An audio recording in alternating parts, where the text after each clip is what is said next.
Chapter 61-62, Following the Original Route. It was a sunny day on the Grand Line. A sleek three-mast wolf-head warship sliced through the waters with impressive speed, cruising at a steady 11 knots. "Dimitri, where are we headed?" Eridar walked to the bow and stood beside him. "The Eternal Pose Captain Jaren gave me points to Alabasta," Dimitri replied, glancing at Eridar. "So we're following the same route that passes through Whiskey Peak." "Alabasta? Whiskey Peak?" Eridar blinked in surprise. So his voyage was mirroring Luffy's early journey after all. But that was fine by him. There were people and places along that route he was eager to encounter. Like the crocodile of Alabasta. One of the 7 warlords of the sea. Eridar wanted to test the strength of those who bore the title. He'd only seen crocodile in the anime, never faced him in reality. And if 2 warlords had been defeated by a greenhorn like Luffy back then, well, that was quite the dramatic turn. Eridar now possessed strength that far exceeded what Luffy had in those early days. Back in Logue Town, he'd been seriously wounded not because of lack of power, but because he hadn't yet gained enough combat experience against true elites. Had he been more seasoned, the outcome might have been very different. And then there was Skypiea, the legendary island of gold. Who would ever say no to treasure? He might as well claim some of it himself. Luffy's crew certainly didn't take all the gold, after all. Although Eridar had earned a fortune back on Shiga Island, most of it had gone into building the Chris, his ship. Outfitting it with artillery, munitions, and specialized weaponry wasn't cheap. Many of the massive cannons and siege weapons on board were black market items banned by the world government, the Marines, and several major kingdoms. Acquiring them had cost a fortune. So his remaining funds were already dwindling. Skypiea's gold? That was more than just treasure, it was an opportunity. The only thing he regretted was that Enel, wielder of the Rumble fruit, wouldn't arrive in Skypiea until 2 years later, 6 years before the present storyline. Otherwise, Eridar would have loved to test his power, maybe even recruit him. Dimitri tilted his head. "Is something wrong?" "No," Eridar shook his head with a bright grin. "On the contrary, I've been wanting to cross paths with that sand croc." Dimitri raised a brow and chuckled. "In that case, Captain, you'd better get ready." Eridar shrugged and stepped up to the railing. He spread his arms wide, gazing out across the sea. With the sun on his face and confidence in his voice, he said, "Of course. I'm here to challenge their thrones, so I need to know exactly how strong they are." It didn't take long, less than a day, in fact, before the lookout spotted an island on the horizon. But within that single day, the Chris had already experienced nearly every type of weather imaginable: thunderous storms, snowfall, hail, gale force winds, and even a sea tornado. The seasons and climate had gone completely haywire. And as for the island ahead? It was bizarre to say the least. A ring of reddish-brown rock encircled its shore, and towering above the land were 2 enormous mountains shaped like overstuffed cacti. Between them ran a winding waterway that appeared to lead inland. Eridar was intrigued. He knew that Baroque works had already formed by now, though likely still in its infancy. They were probably understaffed, underpowered, and most importantly, still without Nico Robin. Without Robin managing the organization, Baroque works wasn't a threat yet. Whiskey Peak, at this stage, was still just a bounty hunter haven. It hadn't yet been converted into one of Baroque works' front agencies. At Eridar's order, the Chris entered the winding passage. Perhaps because dusk was falling, the island was shrouded in thick fog. Before long, everyone's clothes began to feel damp. "Shit, I just changed," grumbled Arlen, peering through the mist on deck. Scowling, he turned back to change again. While his physique was tough enough to shrug off a cold, wearing soaking wet clothes was just plain uncomfortable. "This place, it's too quiet," said Oliver, resting a hand on the hilt of his blade, eyes narrowed. He scanned both sides of the canyon warily, but it was no use. The mist was too thick to see anything. "Man, this fog is dense." Eridar scratched his head. He could barely see 20 meters ahead. Still, with his observation haki active, Eridar could clearly sense figures stationed along the rocks, more than a few. And they'd definitely noticed the Chris entering the passage. Boom! A thunderous explosion echoed not far away. Alround, now in dry clothes, burst back onto the deck. "What the hell was that? Can't see clearly. But it looks like there's fire ahead," someone in the crow's nest shouted back. "Gorbo, Dimitri, head toward the explosion," Eridar commanded, rushing to the bow and peering ahead. Boom! Boom! Boom! Boom! The explosions grew louder and more frequent. As the Chris pressed forward, they began to hear gunfire and shouting. The battle sounded intense. Eridar's haki picked up something else too. The sentries posted on the cliffs were fleeing in a panic, retreating deeper into the island. He suspected it might be pirates who had refused to play along with the bounty hunters' charade and instead decided to fight back. That wouldn't be surprising at all.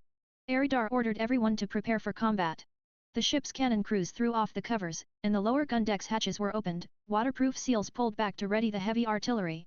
As they sailed further inward, the fog began to thin. Soon, they saw it a small town ahead, engulfed in chaos. Gunfire. Cannon fire.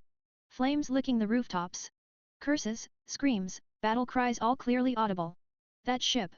It's definitely a pirate ship, Aridar muttered as he spotted a vessel moored at a small dock near the town. It was about 50 to 60 meters long, flying a skull and crossbones flag, but it wasn't a symbol Aridar recognized. The pirate ship's cannons were bombarding the town, but through his spyglass, Aridar could see that the town square was armed with 7 or 8 cannons of its own, and they were firing back just as fiercely. Over 200 fighters clashed in the streets. It wasn't a one-sided massacre, there was defense and offense on both sides. Oddly enough, the town's defenders didn't look like innocent civilians at all. They were well equipped, with enough firepower to match the pirates, even if they were slightly outgunned. Some of those cannons? Modified from naval-grade 18-pounders. Alround blinked. What is going on here? Something felt off. If pirates were raiding a town, it should have been one-sided. That's how it usually went. But this time? The side being attacked didn't look like helpless civilians. Far from it. These people were armed to the teeth, organized, well-equipped, and clearly trained. Their firepower could even match the cannons mounted on the pirate ship, only falling short by a narrow margin. And those weren't just makeshift guns, either. Even though the ship's artillery had been retrofitted from standard ground-based armaments, some of those cannons were genuine 18-pounders. Serious naval-grade weapons. This wasn't a typical pirate raid. Chapter 62 to 63, We Are Pirates. One side were pirates, the other bounty hunters. It was clear now this little town was a haven for bounty hunters. Aridar chuckled, still peering through his spyglass, clearly enjoying the show. Captain, what should we do? Dmitri tilted his head and asked. Aridar's hand froze midair. He lowered the spyglass and furrowed his brow in thought. Then, as if a sudden inspiration struck, a wide grin broke across his face. Hey, we're pirates, right? Who wants to come into town for a little fun? The rest of you sink that pirate ship. We are pirates, yeah. But what the hell do you mean by fun in a war zone? The crew was momentarily dumbfounded. The town was in chaos, bullets flying everywhere. What kind of fun was he talking about? Boring, muttered Arlen, rolling his eyes. I'll stay on the ship. Oliver slowly stood up from his chair and strolled over. Captain, I'll go. I want to test my new technique. Good. Let's go together. Anyone else? Aridar nodded and looked around expectantly. But the others either didn't want to bother or weren't bold enough to leap into a live firefight. They all shook their heads. TCH, buzzkills, Aridar pouted, then suddenly shouted with glee, fine. The rest of you destroy that ship, Oliver and I are gonna rob 'em blind. Let's roll. Oliver gave Aridar a lazy glance before leaping from the ship. With a casual thud, he landed smoothly on the dock below. TCH, I'm coming too. Aridar responded coolly and jumped down as well, effortlessly crossing over 30 meters to the shore.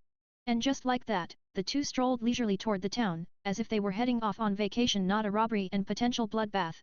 Inside a building in town, Captain Gruho of the Gruho Pirates was red with fury, waving a pistol as he bellowed. Kill them! Kill every last one of these bounty hunter bastards! They'd arrived that afternoon and were welcomed warmly by the townsfolk. A banquet was even being prepared in their honor, which had inflated Gruho's ego. But greed got the better of him. He'd planned to ambush the townspeople during the feast, plunder everything, and restock his ship's dwindling supplies. The surprise attack worked at first. But soon, he realized the horrifying truth. These weren't villagers who idolized pirates. They were bounty hunters. They'd laced the food and drinks with sedatives, waiting for the pirates to pass out before gutting them like pigs. Gruho had gotten lucky, his greed made him strike early. Otherwise, his pirate career would have ended right there. Don't worry, Captain. We've got the upper hand now. We'll wipe out those bastard hunters for sure, roared Baz, the burly head of combat for the Gruho pirates, his steel blade gleaming in hand. The others in the room echoed his fury, cursing the bounty hunters with venom. Let's go. Kill every last one of them. Gruho shouted, storming outside. He was done waiting. He wanted blood. The Gruho pirates rallied around their captain, howling as they charged into the fray. With Gruho leading the assault, their morale surged.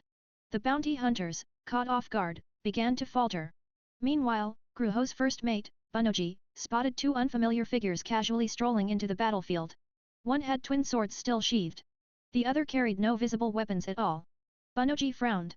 He didn't recognize them, but with 140 to 150 men on their crew, it wasn't unusual not to know every new recruit. You two idiots! What are you waiting for? Get in there and fight! And you where's your damn weapon? Bunnoji shouted. Huh? Are you talking to me? Eridar blinked, puzzled. Was this guy confusing him for someone else? Of course I'm talking to you. Who the hell else? Bunnoji snapped, now pointing his pistol directly at Eridar's head. You got a death wish. Eridar's expression chilled. He slowly raised a hand, eyes narrowing. Say that again, and you die. I've got this one, Oliver said coldly, flashing a wicked grin as he drew his blade, one of the 50 skillful grade blades, Nagamitsu. Bunnoji hesitated, alarm bells going off in his head. Wait. You're not from the Gruho pirates. Heh. We're from the Chris pirates, Oliver said, resting the back of his blade lazily on his shoulder as he sauntered forward. Chris pirates. Bunnoji paled. He didn't know the name, but it was clear these two weren't allies. Panicking, Bunnoji drew a second pistol from his belt and opened fire, both guns blazing. Bang! Bang! Bang! One sword-style flash. A blur. In the blink of an eye, Oliver vanished. Bullets hit only stone, shattering the flagstones beneath them. A moment later. SHHHK. Oliver reappeared behind Bunnoji. With a sickening sound, Bunnoji fell to his knees, eyes wide in disbelief. A deep, bone-revealing slash ran across his chest. Who, are you two really? He choked out, blood pouring from his mouth. Eridar strolled up, hands in his pockets, wearing a calm smile. We're pirates too. I'm Eridar, captain of the Chris pirates. And now, you can die. With a flick of his finger, a thumb-sized hole exploded in Bunnoji's forehead. His body lurched backward and crumpled to the ground, eyes wide open in death. He never did figure out who the Chris pirates were. The vice captain. Am I seeing things? The vice captain with a 20 million berry bounty just died like that. No way. All around, Gruho's crew stared in shock. What the hell just happened? Their vice captain, a man with a 20 million berry bounty, was taken out instantly. Were they dreaming? Ah, guess the secret's out, Eridar said, scratching his head sheepishly. Good. Killing weaklings is boring anyway, Oliver muttered. Ignoring Eridar, he drew his second blade. Its black lacquered sheath gleamed. The blade was a fine quality tachi with a chaotic Haman pattern, Yubashiri. Yes, that Yubashiri. The same sword once wielded by Roronozoro before it was destroyed by a rust fruit user during the battle at an ice lobby. Back in Logue Town, Oliver's previous sword had chipped beyond repair. As luck would have it, a stray cannonball had blasted a hole in a nearby weapon shop. While looting for a replacement, the terrified shopkeeper, mistaking Oliver for a robber, offered up Yubashiri to spare his family.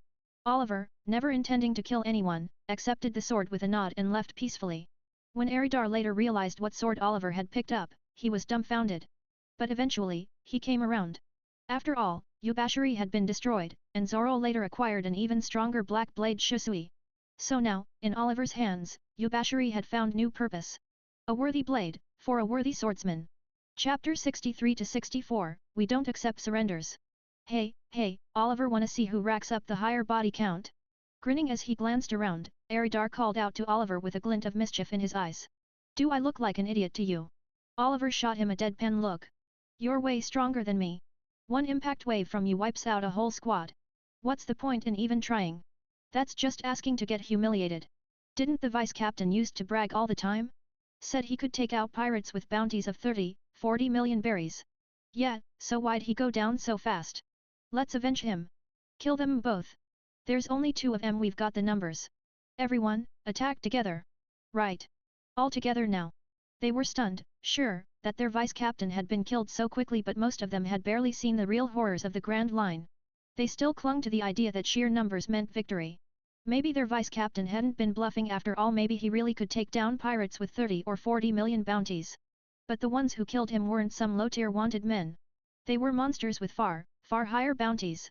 Bunch of ignorant fools, blind to the world around them, Oliver muttered in contempt. Spinning his blades into a flourish, he dashed into the crowd without hesitation, ready to slaughter. It was a massacre. Like a tiger loosed upon a flock of sheep. These thugs couldn't even scratch Oliver. He moved through them like a spectre, no flashy techniques, just clean, efficient killing. One swing, one body. 10, maybe 15 of them? It only took that many slashes. None escaped. Not a single one. How boring. Eridar tilted his head, his expression flat with disinterest. Flicking the blood from his blades, Oliver turned toward him. They were just a bunch of rookies who barely made it onto the Grand Line. Pirates like us? You see maybe one crew like ours every few years. In that case. Eridar suddenly looked exhilarated. Let's give these bastards a parting gift. A gift? Oliver blinked, suddenly wary. Eridar strode toward the center of the road, planting his feet wide, a feral grin spreading across his face as he stared into the heart of the town. He clenched both fists tight, his right arm rising as veins bulged violently along his forearm. His muscles, hidden beneath his sleeves, flexed like coiled dragons, nearly ripping through the fabric. Wait, are you about to blow up the whole town? Oliver's instincts screamed danger. Yeah, no thanks. He sprinted out of range, wisely choosing a safer spot to spectate from. That kind of thing doesn't really matter. Eridar's grin widened as he looked over the town. Then, with a booming shout, he launched his attack. Blow 'em away impact cannon. With a whoosh, it was as if a cyclone had erupted from nowhere. A violent storm of wind burst outward from Eridar, centered on his fists. The very air warped and twisted, forming a visible pale white, translucent ring of energy. It surged forward like a colossal, cylindrical blast wave. Boom! The 3-meter-wide shockwave ripped across the ground like a divine judgment. The earth tore open beneath its path, carving a deep trench through soil and stone alike. Dust erupted in its wake as the wave surged into the town. Everything in its path was annihilated. People. Cannons. Buildings. Even the ground itself was sundered. It was indiscriminate destruction, storm force devastation in a straight line. Neither pirate nor bounty hunter could have predicted such a cataclysm. Screams rang out. What the hell is that? No. Damn it, this is insane. The impact cannon plowed straight through the rear of the battlefield. Those pirates who had been locked in combat with bounty hunters turned in horror, only to see their town being split in half, the land itself torn asunder, steel shattered, people obliterated. Even the bounty hunters, though they'd thought they had the upper hand, were caught in the maelstrom and reduced to pulp in an instant. From above, one could see it clearly, a pale white shockwave had carved a canyon straight through the heart of the town. Dust clouds rose like funeral smoke, and silence fell beneath the weight of awe and terror. Eridar's attack wasn't even an area of effect technique, it was a linear, single-directional assault. But the psychological effect was overwhelming. The sheer destructive power left the town reeling, split cleanly down the middle like a natural disaster had struck. The pirates and bounty hunters alike were stunned speechless. None of them had ever seen power like this. What in the actual hell? Gruho stumbled backward, eyes wide in disbelief. Covered in blood, he dropped onto the ground as his legs gave out, consumed by fear. He had watched with his own eyes as Baz, the battle-hardened head of combat, had been caught in the blast. Baz, with his massive, iron-forged physique that he'd always bragged about, had been ripped apart in an instant. His blood had sprayed all over Gruho, and the only thing left of him was a severed arm, twitching on the ground. Everyone stared at the fresh trench cutting through the town. Bounty hunters. Pirates. No one could stay calm. The more knowledgeable among them instinctively gauged the width and depth. Over 3.5 meters across. Nearly a full meter deep. And they had no idea what had caused it. For all they knew, it might have been an earthquake.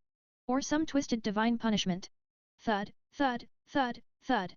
From behind the pirates, inside the haze of rising dust, a pair of voices emerged, followed by steady, deliberate footsteps. The conversation that drifted out made them all go pale. Hey, Captain, you really split the whole town in half. That's just crazy. Sorry, guess I used the wrong move. Used the wrong move is not an excuse. I was gonna try to blast the whole thing sky high, but midway through, realized I'm not quite there yet. So instead, you just split it in half. Oops. My bad. Yeah. Sure. Two silhouettes emerged from the smoke. As they came closer, their forms became clear. One wore a coat with black fabric and white wave patterns, golden ring in one ear, cropped black trousers, black leather shoes. Bare-handed, clean-cut, bright sunny smile, he looked like any other carefree wanderer. The other was lean, sharp-eyed with a hawk-like nose and thin lips that gave him a cold, lazy air. His white coat was left open, revealing a scarred chest, tight black trousers, heavy-soled black shoes. He held two swords, one resting on his shoulder, the other pointed to the ground. Whoa! Eridar blinked, finally noticing all the stunned faces staring at him. There's still this many of you left? And why's everyone looking at me like that? Did I unlock some kinda attention-drawing aura or something? You're spouting nonsense again. Oliver rolled his eyes, exasperated. Then he looked at the trembling enemies and said flatly, all right. Anyone planning to surrender? But Eridar's sunny grin twisted into a cruel, cold sneer. His voice dropped to an icy whisper that made everyone present shiver. We don't accept surrenders. Kill them all. Got it. Oliver smiled. Two-sword-style gale-severing slash. Impact wave. Chapter 64-65, The Prehistoric Island. Boom. Boom. Boom. Bang. Bang. Bang. Splatter, splatter, splatter. Explosions erupted. Bullets flew in every direction. Shockwaves tore through the air. Cold steel flashed in arcs of death. For the people of the town, it was a waking nightmare. No. Somebody help me. I surrender. Please Aik. Monsters. I'm begging you, have mercy. 5 minutes later. The once orderly town now lay in utter ruin. Smoke blanketed the air. Crumbling streets stretched out in a maze of destruction.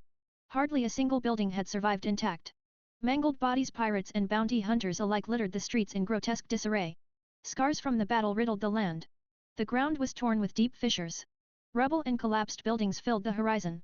Some ruins looked bombed out, others, unervingly, bore clean, surgical slash marks.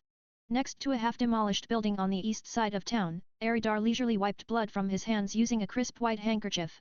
Beneath him lay a broken, unrecognizable corpse soaked in gore. Judging by the outfit and build, it had to be Gruho, the captain of the Gruho pirates. A 43 million bounty, huh? Still not as fun as this gun. Spinning a golden flintlock in his hand, Eridar looked like a man who'd just discovered his new favorite toy. Like most men, Eridar had a fondness for weapons, blades or guns, it didn't matter. After over a decade in this world, he'd already tried just about every kind of cold weapon short of the legendary swords. Most felt like antiques to him now. Firearms were trickier. The world was still stuck in the flintlock era, with muzzle-loaded rifles and pistols.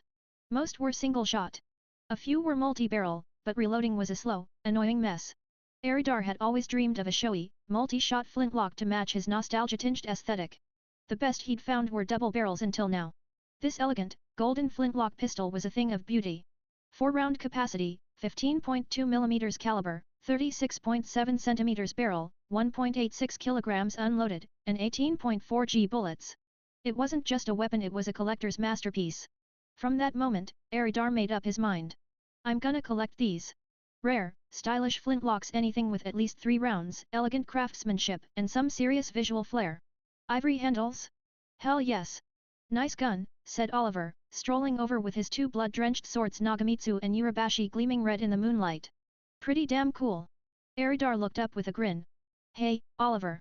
This baby's going in my collection. Perfect for taking out small fry. And now I've got a new hobby too. You do your guns, I'll stick with famous blades, Oliver replied coolly. Anyway, we should head back. Let the others deal with looting the spoils. Oliver sheathed his blades carefully, clearly unwilling to let the blood dirty the scabbards. Yeah, sure, but hold up. Eridar jogged after him, then slowed, scowling as he glanced down. Ugh! Look at our shoes. Covered in blood. Every step's a red footprint. And your swords are still dripping. Let's clean up before we get back on the ship. I'm not dragging this mess on board. Oliver blinked, then glanced at his boots and blades. He raised an eyebrow and nodded. Agreed. Out at sea, the Gruho pirates' ship had already sunk beneath the waves. Only a massive whirlpool and scattered debris remained. Taking out a mid-sized pirate crew like them had been a cakewalk. They weren't even in the same league. The Chris, their ship, had crippled the enemy vessel with a single broadside. Most of the pirates had been taken out in that instant. What followed was a swift boarding op, led by Arlen and Gorbo, along with a squad of 100 men. The few remaining foes were wiped out instantly. They looted every last scrap of treasure and supplies before finishing the job with another broadside, sending the pirate ship to the bottom of the sea. Back on shore, Eridar and Oliver were crouched by the riverbank, cleaning off the blood from their shoes and weapons. Meanwhile, Arlen led a team down from the Chris, sweeping through the town to gather up any remaining loot and valuables. They were pirates, after all. Killing, raiding, that's part of the job description. Captain, we'll rest here for the night and set sail at dawn. Dace reported, leaning on the rail of the towering ship thousands of meters above the sea. Captain. There are tombstones all over those mountain peaks, shouted Millie and Mina, the energetic twin sisters, as they bounced around the deck. Whatever. You guys handle it. Sleep if you want, Eridar replied lazily, reclining in a deck chair and brushing dried blood off his boots. Tombstones, huh? So what? Just don't look at them. Oliver snorted, carefully polishing both his prized swords, and shot the girls a condescending glance. Drama queens. Night fell. The moon climbed high, casting a silver glow over the ruined town. The night passed uneventfully. At dawn, with everyone rested and resupplied, the Chris pulled out of the channel between the Whiskey Peaks, leaving behind a smoldering ghost town. Whether anyone would ever rebuild it, wasn't their concern. And whether Luffy and the Straw Hats might one day stumble into a similar encounter, well, that wasn't Eridar's problem either. Reclining on the deck chair, Aridar pondered their next destination, Little Garden. Been over a decade. Can't remember the details that well. He racked his memory for a good while, until finally, pieces started falling into place. Little Garden. A prehistoric island along the Grand Line, en route to Alabasta, the Desert Kingdom. Thanks to the island's chaotic magnetic field, it took an entire year just to store up enough log pose magnetism to set sail again. That, along with the violent seas surrounding it, meant the island remained cut off from the outside world. The terrain was wild and lush like a jungle from Earth's Mesozoic era. It was crawling with primeval creatures, dinosaurs, saber-toothed tigers, and other ancient predators. But the most unforgettable thing? 2 giants. Towering warriors, dozens of meters tall, locked in battle. Both hailed from the New World, specifically, the warrior village of Elbaf, home of the giant tribe. They were known as the Blue Ogre Dori and the Red Ogre Brogi, once captains of the giant warrior pirates. They had been dueling for over 100 years, all for the honor and pride of being true warriors. Chapter 65-66, 3 Stages. The Chris had been sailing at sea for several days. It was hard to say if the Grand Line was trying to give these rookie pirates a proper baptism by storm to teach them just how dangerous this sea truly was, but aside from that first day of chaotic weather upon entering the Grand Line, the voyage had been surprisingly calm. At most, it had rained occasionally. The winds were fair, the seas were gentle, and not even a single sea king had surfaced to test them. Truth be told, life aboard a ship could get rather dull. Most of the crew spent their days training individually. Sometimes they'd gather to play cards, or shoot the breeze about the best booze they'd ever had, the finest food they'd tasted, or the most beautiful women they'd met. Typical stuff when a bunch of guys get together: exaggerated stories, a bit of bragging, and the occasional shipboard banquet just to kill time. Take Oliver, for example. He was almost certainly in the training room, working out. Arlen was probably off playing cards and talking big. As for Gorbo, he was likely pondering what they'd eat for lunch today. Dimitri could be seen at the bow, commanding the ship's course while casually shooting seabirds for target practice.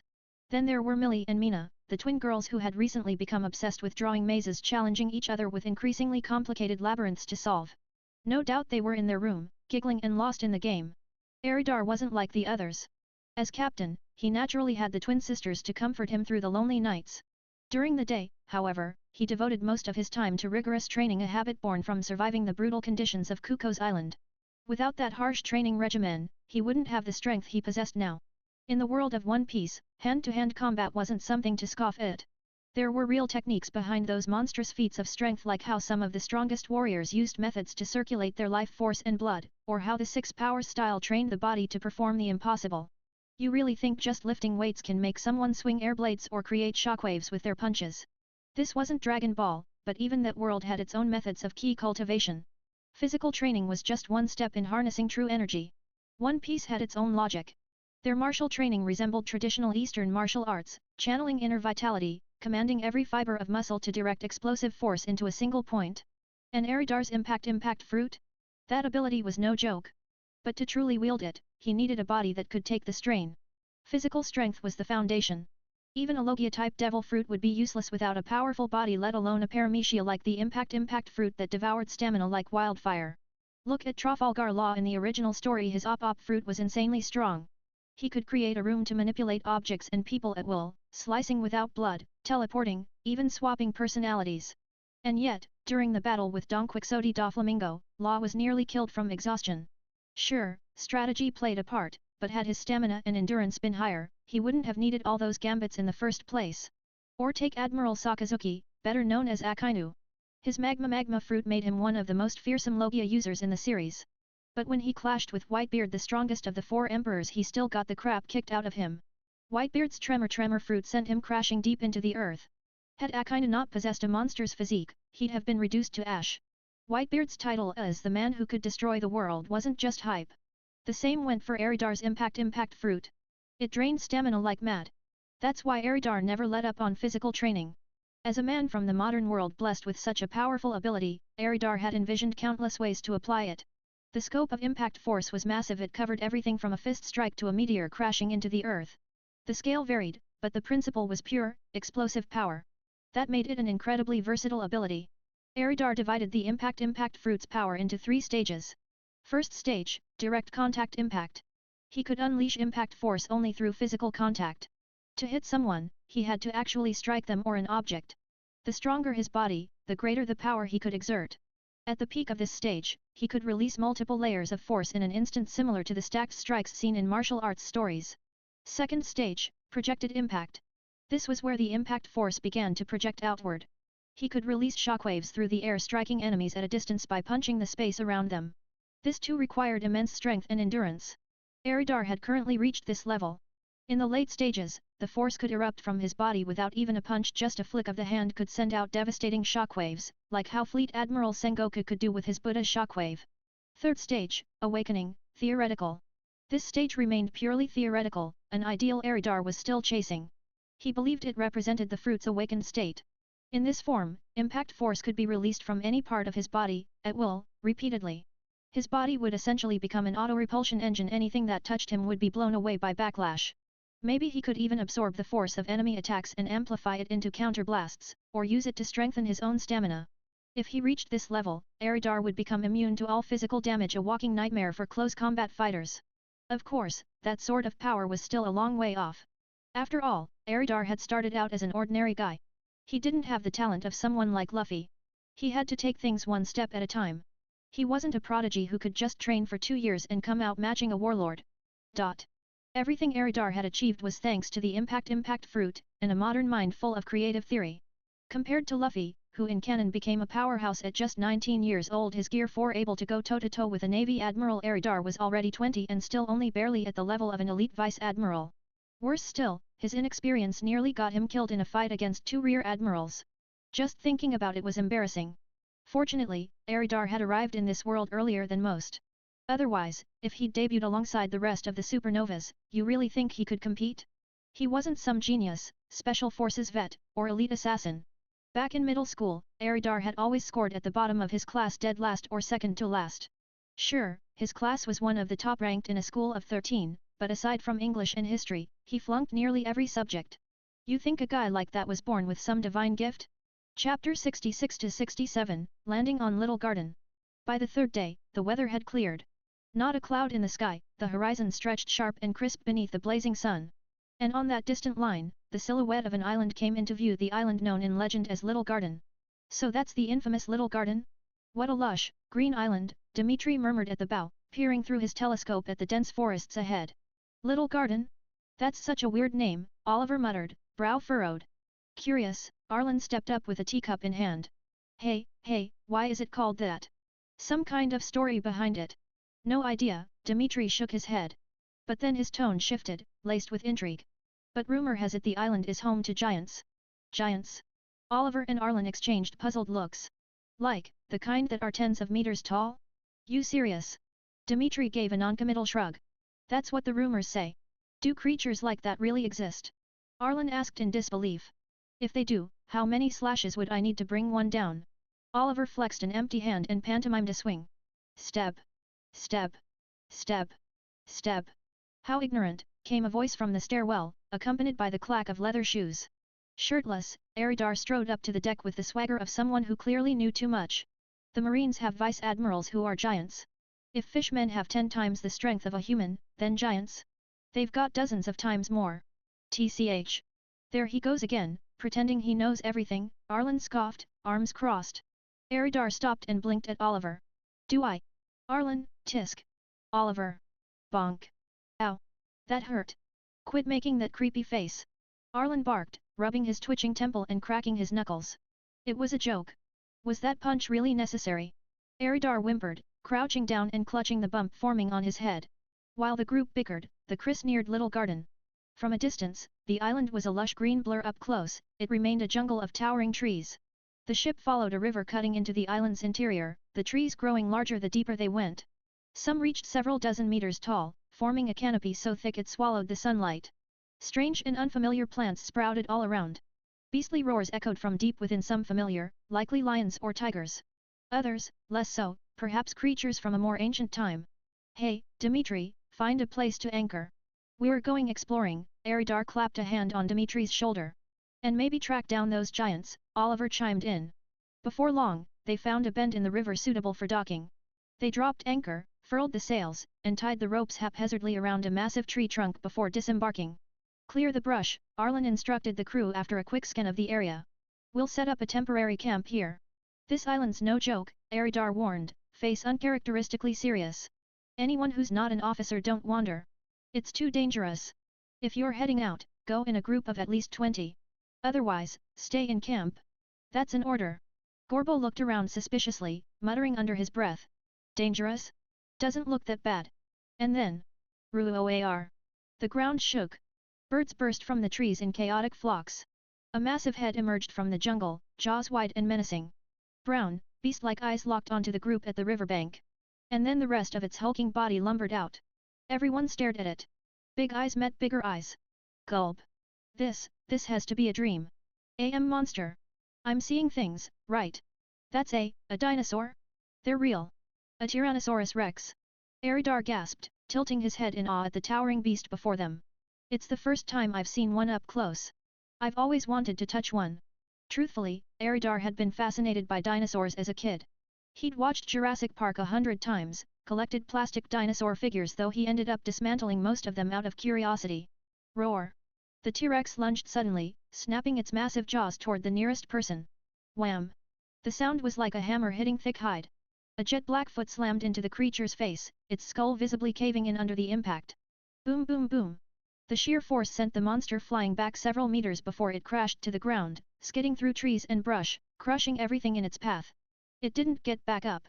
Half its skull was caved in, crushed, gory, lifeless. Aridar dusted off his pants with a grimace. Guess we're eating Dino tonight. He was the closest when the T-Rex attacked.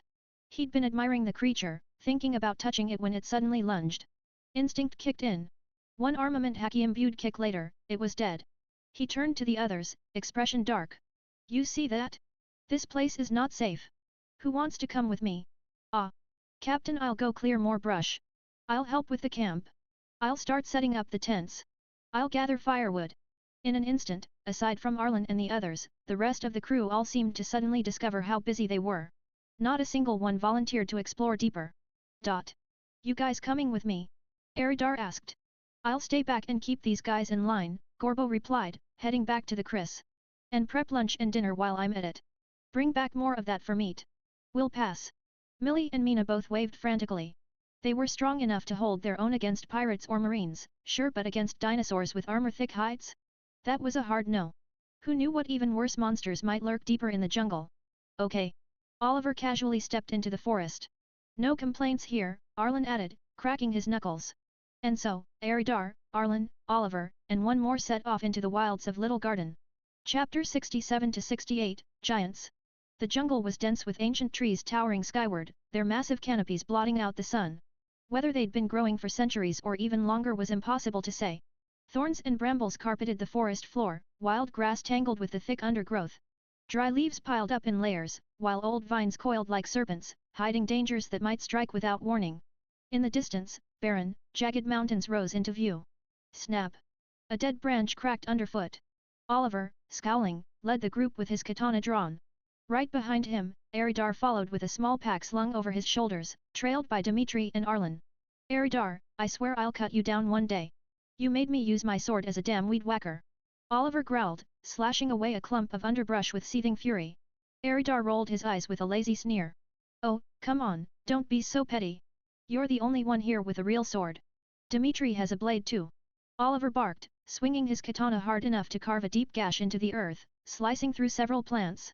Dimitri has a dagger, Aridar replied with a shrug. Fuck. Oliver froze mid-stride, cursed under his breath, then stormed ahead without another word. Arlen clapped Aridar on the shoulder with a mischievous grin, flashing a thumbs up. Captain, that was slick. As the four ventured deeper into the jungle, the beasts they encountered grew stranger and more fearsome. Besides the usual lions and tigers, they spotted bizarre creatures they had never seen before. There were massive bulls standing over 3 meters tall, gorillas that could rival 5-story buildings, and gigantic lizards that looked like dragons from legend just without the wings. Even Aridar, who'd lived on Kuko's island for over a decade, had never seen many of these beasts. One flock of monstrous birds, with sharp beaks, round heads, wolf-like bodies, and enormous wings, tried to swarm them. But after Oliver sliced down 3 or 4 mid-air, the rest scattered in terror. After about 10 more minutes of hiking, they neared a mountain. Suddenly, the ground trembled beneath them. Rumble! From the mountaintop, thick plumes of black smoke rose, followed by bursts of glowing magma. The air grew oppressively hot in an instant. Shit! It's a volcano! Eridar's eyes widened as molten lava erupted from the peak. He'd actually planned to climb that mountain, thank God they hadn't made it up there yet. They'd be roasted alive. Then. Holy crap, look over there! Arlen shouted, pointing to the right with visible excitement. Eridar, Oliver and Dimitri all turned to look. No way, it's real. Damn, that thing's huge. That's a giant. Where Arlen pointed, a towering figure easily 70 meters tall was charging forward. A giant, wearing a horned iron helmet and half armor made of beast hide. A flowing blue cape flapped behind him. His long, rectangular face was framed by a thick, bushy beard. He wielded an enormous longsword in one hand and a round shield in the other, charging with terrifying momentum. Another giant appeared to meet him head-on. This one had a rounder face, golden fan-shaped beard around his chin, and a similarly massive frame. He wore the same beast hide armor and blue cape, but carried a gigantic battle axe instead of a sword. Like the first, he also had a round shield in his offhand. Without hesitation, he sprinted forward to engage. Their strides shook the earth with thunderous steps. As they closed in, each raised their weapon and struck. Clang! The impact rang out like a lightning strike. A shockwave rippled through the air, blasting a swirling storm of dust and leaves into the sky. It felt like a localized hurricane had just touched down. So strong! Eridar's pupils narrowed in awe. He'd underestimated the giants. This level of power could absolutely kill him. It made sense. These weren't just any giants, they were the legendary co-captains of the giant warrior pirates, each with a bounty of 100 million berries 100 years ago. Adjusted for today? Their strength probably ranked well above 400 or even 500 million. They were on par with the likes of Jinbe, Crocodile, or even the current warlord of the sea, Gecko Moria. Honestly, it was logical. They'd been fighting for over a century. There's no way they hadn't gotten stronger. Absolute monsters. Arlen, Oliver, and Dimitri stood dumbfounded. They hadn't expected giants to be this powerful. Clang! Clang! Clang! Sword and axe clashed again and again. Sparks flew. The force of their blows sent gale force winds ripping through the nearby trees. Some were yanked out of the ground entirely. Birds and beasts scattered in all directions, fleeing the devastation. Shit! Move! Get back! Eridar grabbed the others and dashed away.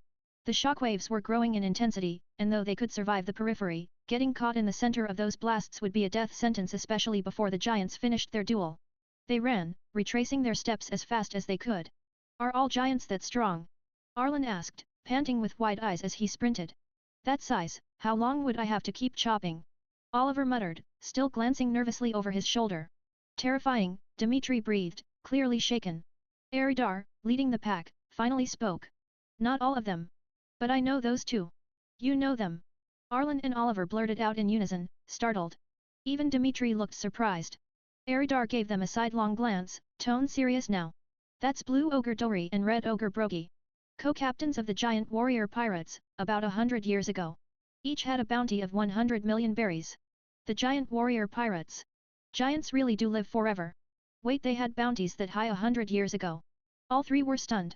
What kind of strength must they have to be worth that much back then? Weren't they on the same crew? Why the hell are they fighting? Oliver asked, baffled. Eridar shook his head. No idea. It had been far too long.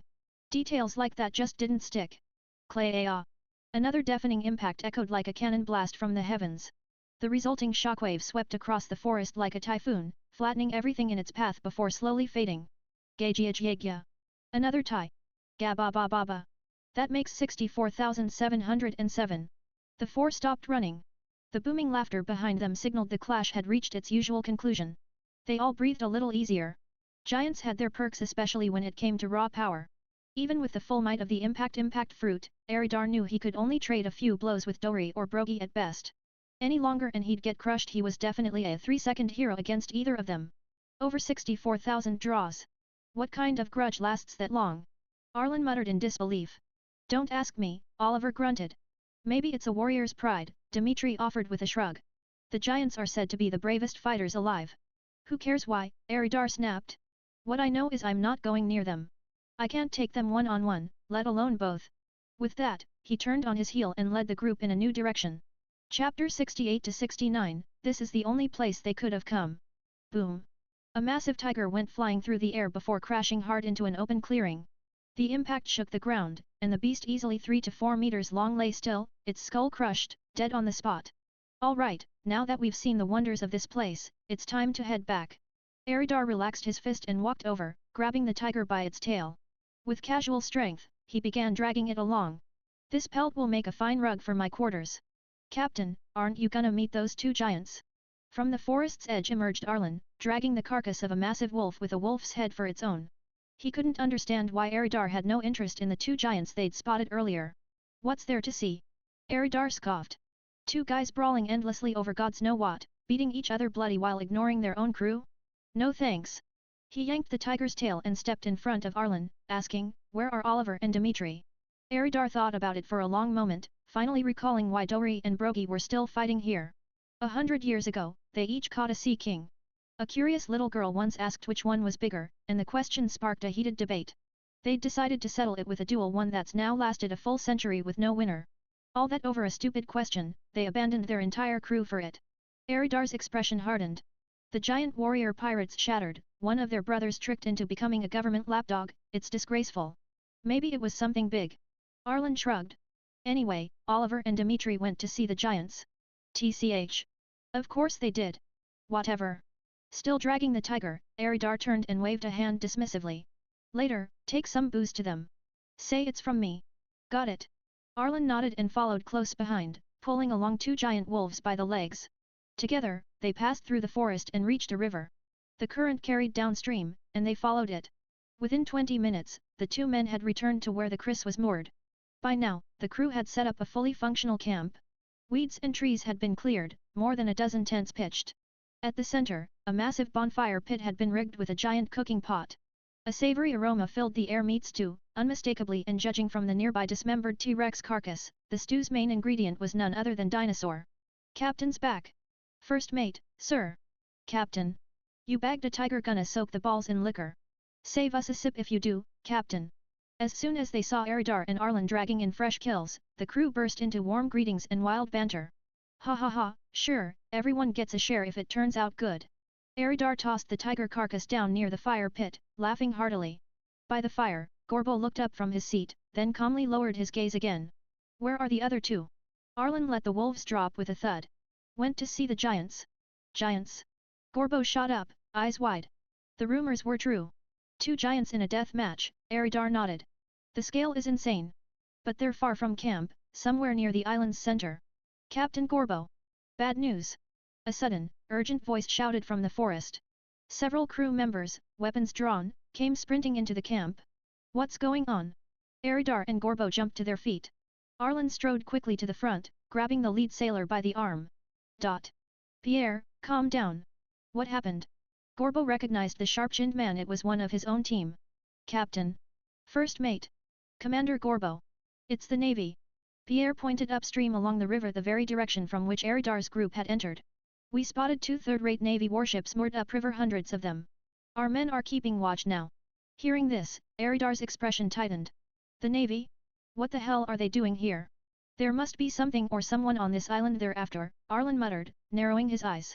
Maybe a powerful artifact, or a pirate on the run. I'll check it out with Arlen. Eridar made a quick decision. Gorbo, stay here. Set Chris to wartime readiness. Everyone goes on alert. He turned to Pierre. Lead the way.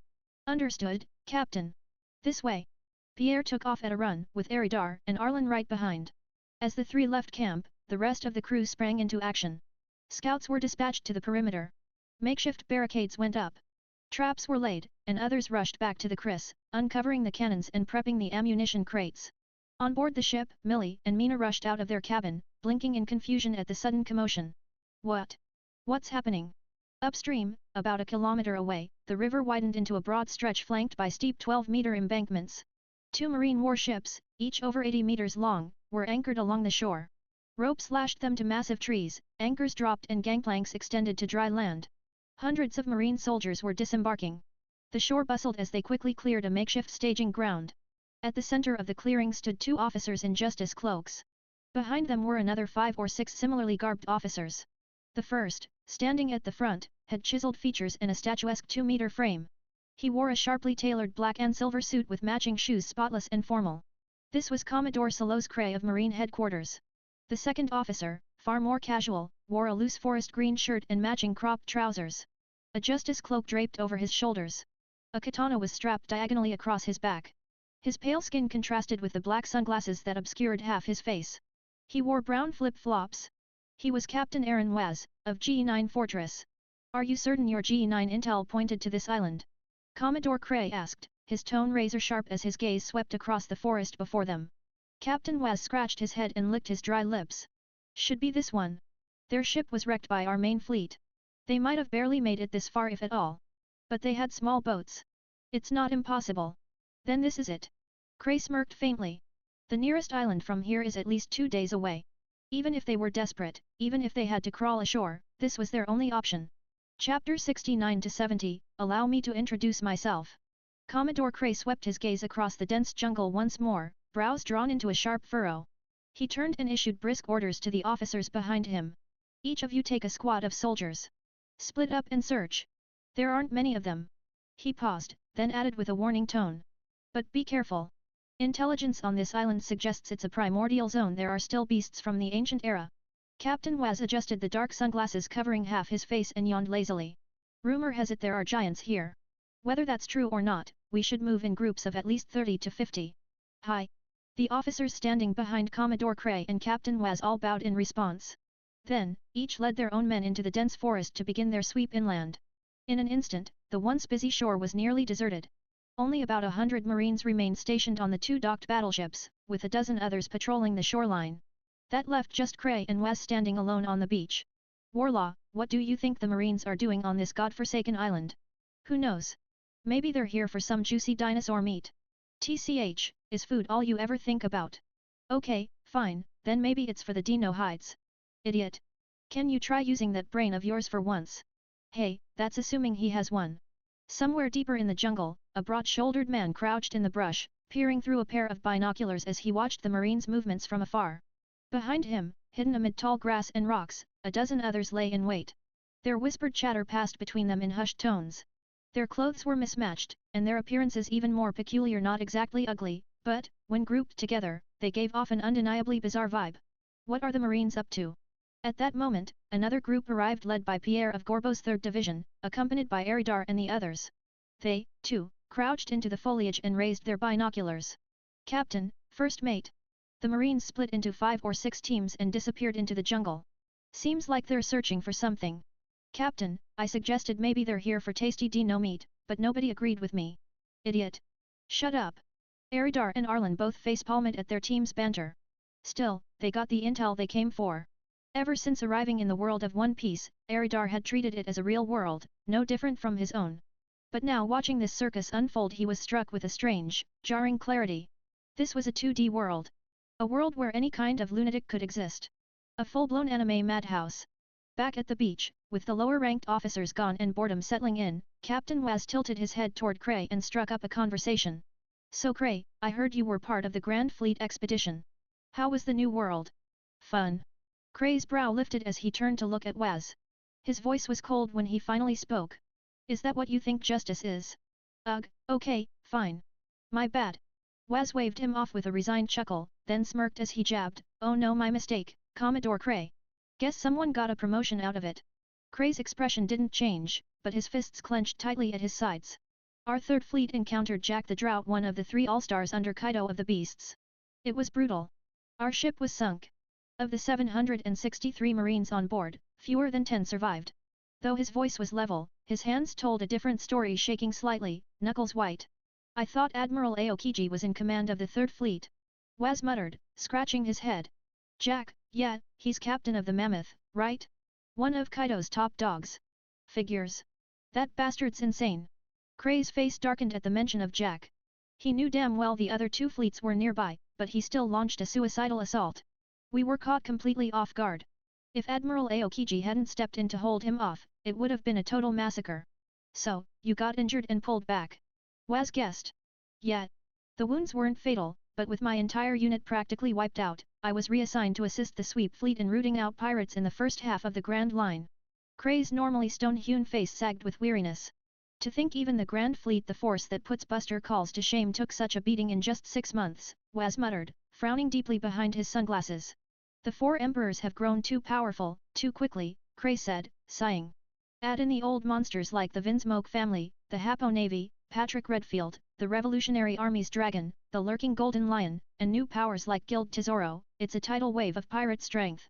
The Navy's struggling to keep up. By that logic, the Grand Fleet might return with nothing to show for it. Waz murmured. The situation was far more dire than he'd imagined. Kray's expression turned grim. His voice dropped a pitch.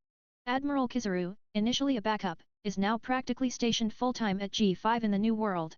At this point, we're just trying to minimize the damage. Man, never thought I'd see the day when all 3 admirals are deployed to the New World. Then, a new voice cut through the air from nearby. Oh? Sounds like things in the New World are rough, huh? Kinda makes me not wanna go there at all. Who's there? Kray and Waz immediately spun toward the voice, alarmed. Even the patrolling marines nearby and those guarding the ship were startled. Dozens of rifles snapped up in unison, all aimed toward the source of the sound. A man emerged from the jungle. Young, with a carefree smile. He wore a dark coat patterned with white waves, open to reveal his bare chest. Gold rings hung from his ears. Nothing about him screamed danger, and yet, every marine present felt a chill crawl up their spine. An animalistic dread. Like being stared down by a predator. Stop right there. Identify yourself. Kray barked. Sweat beaded on the marines' foreheads despite their weapons being trained squarely on the man. You're not wrong, Captain, the man said, cocking his head and grinning slyly. The chaos in the New World will only accelerate the dawn of a new era. Eventually, the Navy, the 7 Warlords of the Sea, and the 4 Emperors will form the 3 pillars that hold up this so-called peace. He chuckled darkly. The only question is, how long will that peace last? He. Spare me the prophetic nonsense. You think you can see the future? Kray snapped. Who the hell are you? Waz's tone was sharp. His hand had already drifted to the hilt of the katana strapped to his back. Ha ha ha, my bad, the man laughed, scratching the back of his head. Then, with a sudden shift to polite formality, he gave a slight bow and smiled.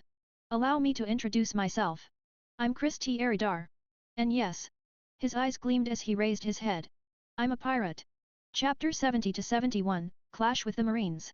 Kray narrowed his eyes, his voice laced with menace. Pirate, you've got some nerve. Just as I thought, muttered Waz, unsurprised, already drawing the katana at his waist with calm precision. Pirates. There are pirates here. Fire the signal flare, get everyone back now. Emergency battle stations. The moment Aridar revealed his identity, the tension among the gathered marines skyrocketed. In an instant, everyone was in motion, even the cannons aboard the warship swiveled to aim straight at him. Now no need to get all worked up, Aridar said casually, waving his hand as if to shoo away the hostility. I'm not here to fight. I just wanted to ask what's so special about the pirate you're chasing. Kray's expression turned even more grave. He enunciated each word slowly and clearly, I can't just stand by while a notorious pirate stands right in front of me. Oh? So you figured it out? Well, I'm afraid that kind of info isn't something I can share with you, Waz replied, his tone lazy and indifferent, but beneath that laid-back surface, his muscles were wound tight, ready to spring into action at a moment's notice. Besides, I think I recognized you. Did you now? I'm flattered. Aridar turned to him with genuine surprise in his eyes. I didn't think I was that famous already. Kray frowned and turned slightly toward Waz. Who is he? Is he that well known? Waz's lazy demeanor vanished. His tone turned cold. Before even reaching the Grand Line, he had an 80 million bounty on his head. Golden ring Aridar. He first earned his bounty by killing Mori, the so-called pirate slayer. Then, in the battle at Logue Town, he faced off 2-on-1, killed Evans, the White Devil, crippled Farlier Senpai's right arm, and nearly flipped the entire outcome of the fight. W8. A man with an 80 million bounty. He committed crimes that serious before even reaching the Grand Line. He killed the infamous Captain Mori and Rear Admiral Evans, the White Devil. That's monstrous. We actually ran into someone like that. A cold sweat broke over the Marines' faces. The sheer weight of Aridar's bounty earned from just 2 clashes before entering the Grand Line was terrifying.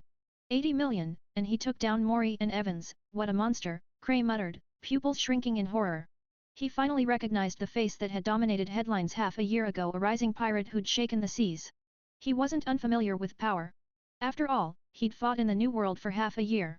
He'd seen pirates worth 800 million, even laid eyes on 2 of the 4 emperors, Whitebeard, Edward Newgate, and Kaido of the Beasts. But that had been as a mere background extra. Aridar, on the other hand, had slain marine captains and a rear admiral with his own hands.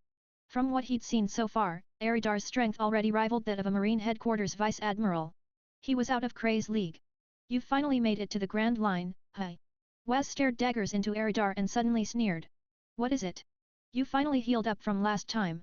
You've got a damn sharp tongue, bastard. Eridar's smile faded, replaced by a cold glint. That was a scar he hadn't forgotten. He'd clearly outclassed both Evans and Farlier, but inexperience in real fights against powerful foes had left him wounded. A draw. A disgrace. If that's your goal, then congrats. You've succeeded. Crack. The moment the words left his lips, Eridar vanished, leaving behind only a fractured, cratered patch of ground. Not good. Wes's heart skipped a beat. Too fast. His katana flew up, guarding his chest just in time. Clang. A pitch-black fist slammed into the gleaming blade, power erupting in a shockwave that kicked up a cyclone of wind. So strong. The overwhelming force sent Wes flying like a ragdoll. Boom. Crash. Crack. He smashed through 3, 4, 5 massive trees, before slamming into the trunk of a sixth with a deafening crack. Thud. Before the echoes even faded, Eridar raised his left arm, intercepting another haki-clad punch with ease. Crack. The ground split beneath them like a spiderweb, the sheer pressure radiating through the earth. He glanced at the blackened fist pressing against his arm, then looked up face to face with Cray. Impressive, Eridar said. Marine headquarters elite who've fought in the New World really are on another level. That armament haki, you're not any weaker than those 2 rear admirals back in Logue Town. TCH.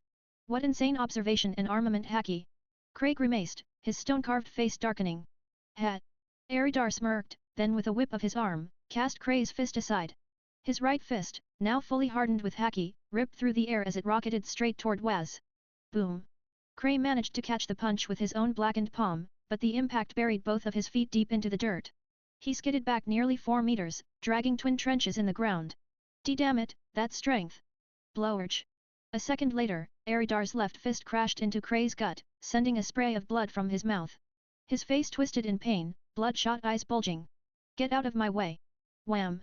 Eridar's spinning back kick connected with Cray's chest, the dull boom of impact rocking the air itself. Cray was launched like a cannonball, a black streak across the forest. Boom, boom, crash, crack.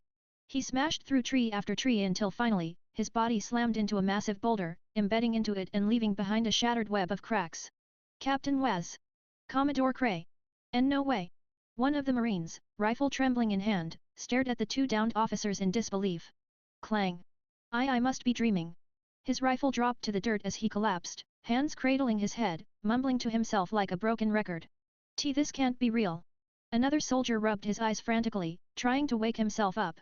Monster, he's a monster. Aboard the warship, another Marine began to shake. The entire squad was paralyzed with fear. Many just dropped to the ground, stunned speechless. They simply couldn't comprehend what they had just witnessed. Oi, anyone gonna tell me why you're here? Eridar turned to the shell-shocked soldiers, voice casual, but his eyes sharp. Relax. I won't hurt you. Liar. The Marines bunched together, shouting in panic. Eridar's eyes turned icy. Then, do you want to die? Ah! The Marines scattered like birds, scrambling in every direction. Eridar blinked. Swish. Suddenly, a massive slash tore through the air, heading straight for him. Oh! He raised a brow, stepping lightly to the side. The blade of energy whooshed past him and cleaved into the far bank, carving a deep, jagged rift into the earth. Chapter 71-72, The Pirates on the Run. Tap, tap, tap, tap. What do you intend to do to my adorable subordinates? Wes emerged slowly from the jungle, katana in hand. Blood trickled from the corner of his mouth, and the black sunglasses that once covered half his face were nowhere to be seen, revealing a ruggedly handsome, unruly face. His clothes were torn and ragged. Inside, Wes was deeply shaken by Eridar's power. He had already held Eridar in high regard, yet after being sent flying by a single punch, Wes realized he had still underestimated him. Facing such overwhelming strength, a heavy sense of despair weighed down his heart. He knew that there was no way he could win. Such a devastating slash. Eridar's eyes lit up as he stared at the deep fissure torn across the ground behind Wes.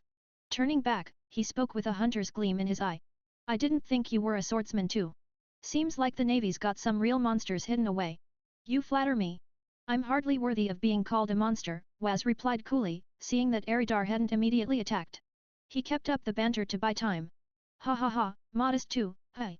Eridar laughed heartily, pointing at Wes. Then, in an instant, his expression darkened. But, Captain, shouldn't you tell me why you're here? I'm afraid that's classified Navy business. Wes casually rested his katana on his shoulder, his entire body ready to strike or defend at a moment's notice. Can't you make an exception? Eridar's eyes narrowed dangerously. His tone grew sharper, tinged with a threat. Or are you not afraid that I'll kill you right here? Waz's face grew solemn. If I bowed to strength alone, I would never be able to forgive myself. Cough, cough. A real man never yields to brute force. On the other side, Cray staggered forward, hand covering his bloodied mouth. His palm was slick with crimson, staining what remained of his shredded suit. Clearly, Eridar's earlier strike had severely injured him internally. Eridar's mastery of the impact fruit was already fearsome. Ordinary shock attacks required no wind-up at all, casual strikes packed devastating power. Only his true special moves, the devastating finishing blows, required charging time, and even those demanded monstrous physical endurance. Cray, are you okay? Waz flicked a quick glance at his wounded comrade but immediately focused back on Eridar, not daring to relax. Cough, cough, cough. Cray wiped the blood from his mouth, grimacing through the pain. I'm not dead yet. Oi, that's some gutsy talk. Eridar chuckled, shaking his head in amusement, and then, quite suddenly, his smile twisted into something cruel. But tell me, do you think my strength is enough to wipe out every last one of you, along with your men? Ha ha ha. Waz and Cray exchanged a silent glance. They weren't afraid to die. If it were just the two of them, death would be acceptable. But the soldiers around them? Hundreds of them? Could they let them die too? Against this monster's overwhelming strength, the answer was obvious: Eridar alone could slaughter them all. And where Eridar was, the Chris pirates had to be close too. Their officers, each carrying heavy bounties, would be no less fearsome. If they fought head-on, it would only end in complete annihilation. After a long silence, Cray spoke. If we tell you, will you let our men go? Commodore. Commodore Cray. We're not afraid to die. The surrounding Marines cried out in protest, their voices raw with emotion, stunned that Cray would even ask. Shut up, you idiots. Waz whirled around and snapped at them fiercely. He understood Cray's intention. He'd been about to suggest the same thing. Neither of them were like Admiral Sakazuki's hardline faction, they still cared about the lives of the soldiers who served under them. Relax, relax. Eridar's eyes gleamed as he waved them off. I'm not interested in your lives. I just want to hear a good story. Make it detailed. I love stories. In truth, although Eridar still struggled with his bloodlust syndrome, he wasn't a mindless butcher.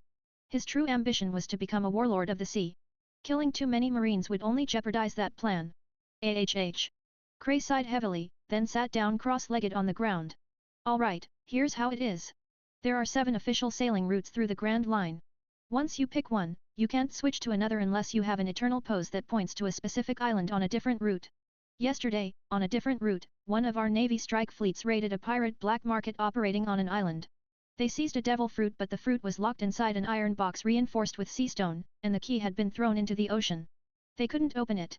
We don't know what kind it is, but a devil fruit is priceless no matter what. Since it was such a valuable haul, they dispatched a warship to escort the locked box back to Marine headquarters. But before they got even half a day into the trip, they ran into a pirate crew, the mountain pirates from the West Blue. They commanded 3 pirate ships and over 1,000 men. After a brutal battle, our warship was sunk, and the mountain pirates stole the box.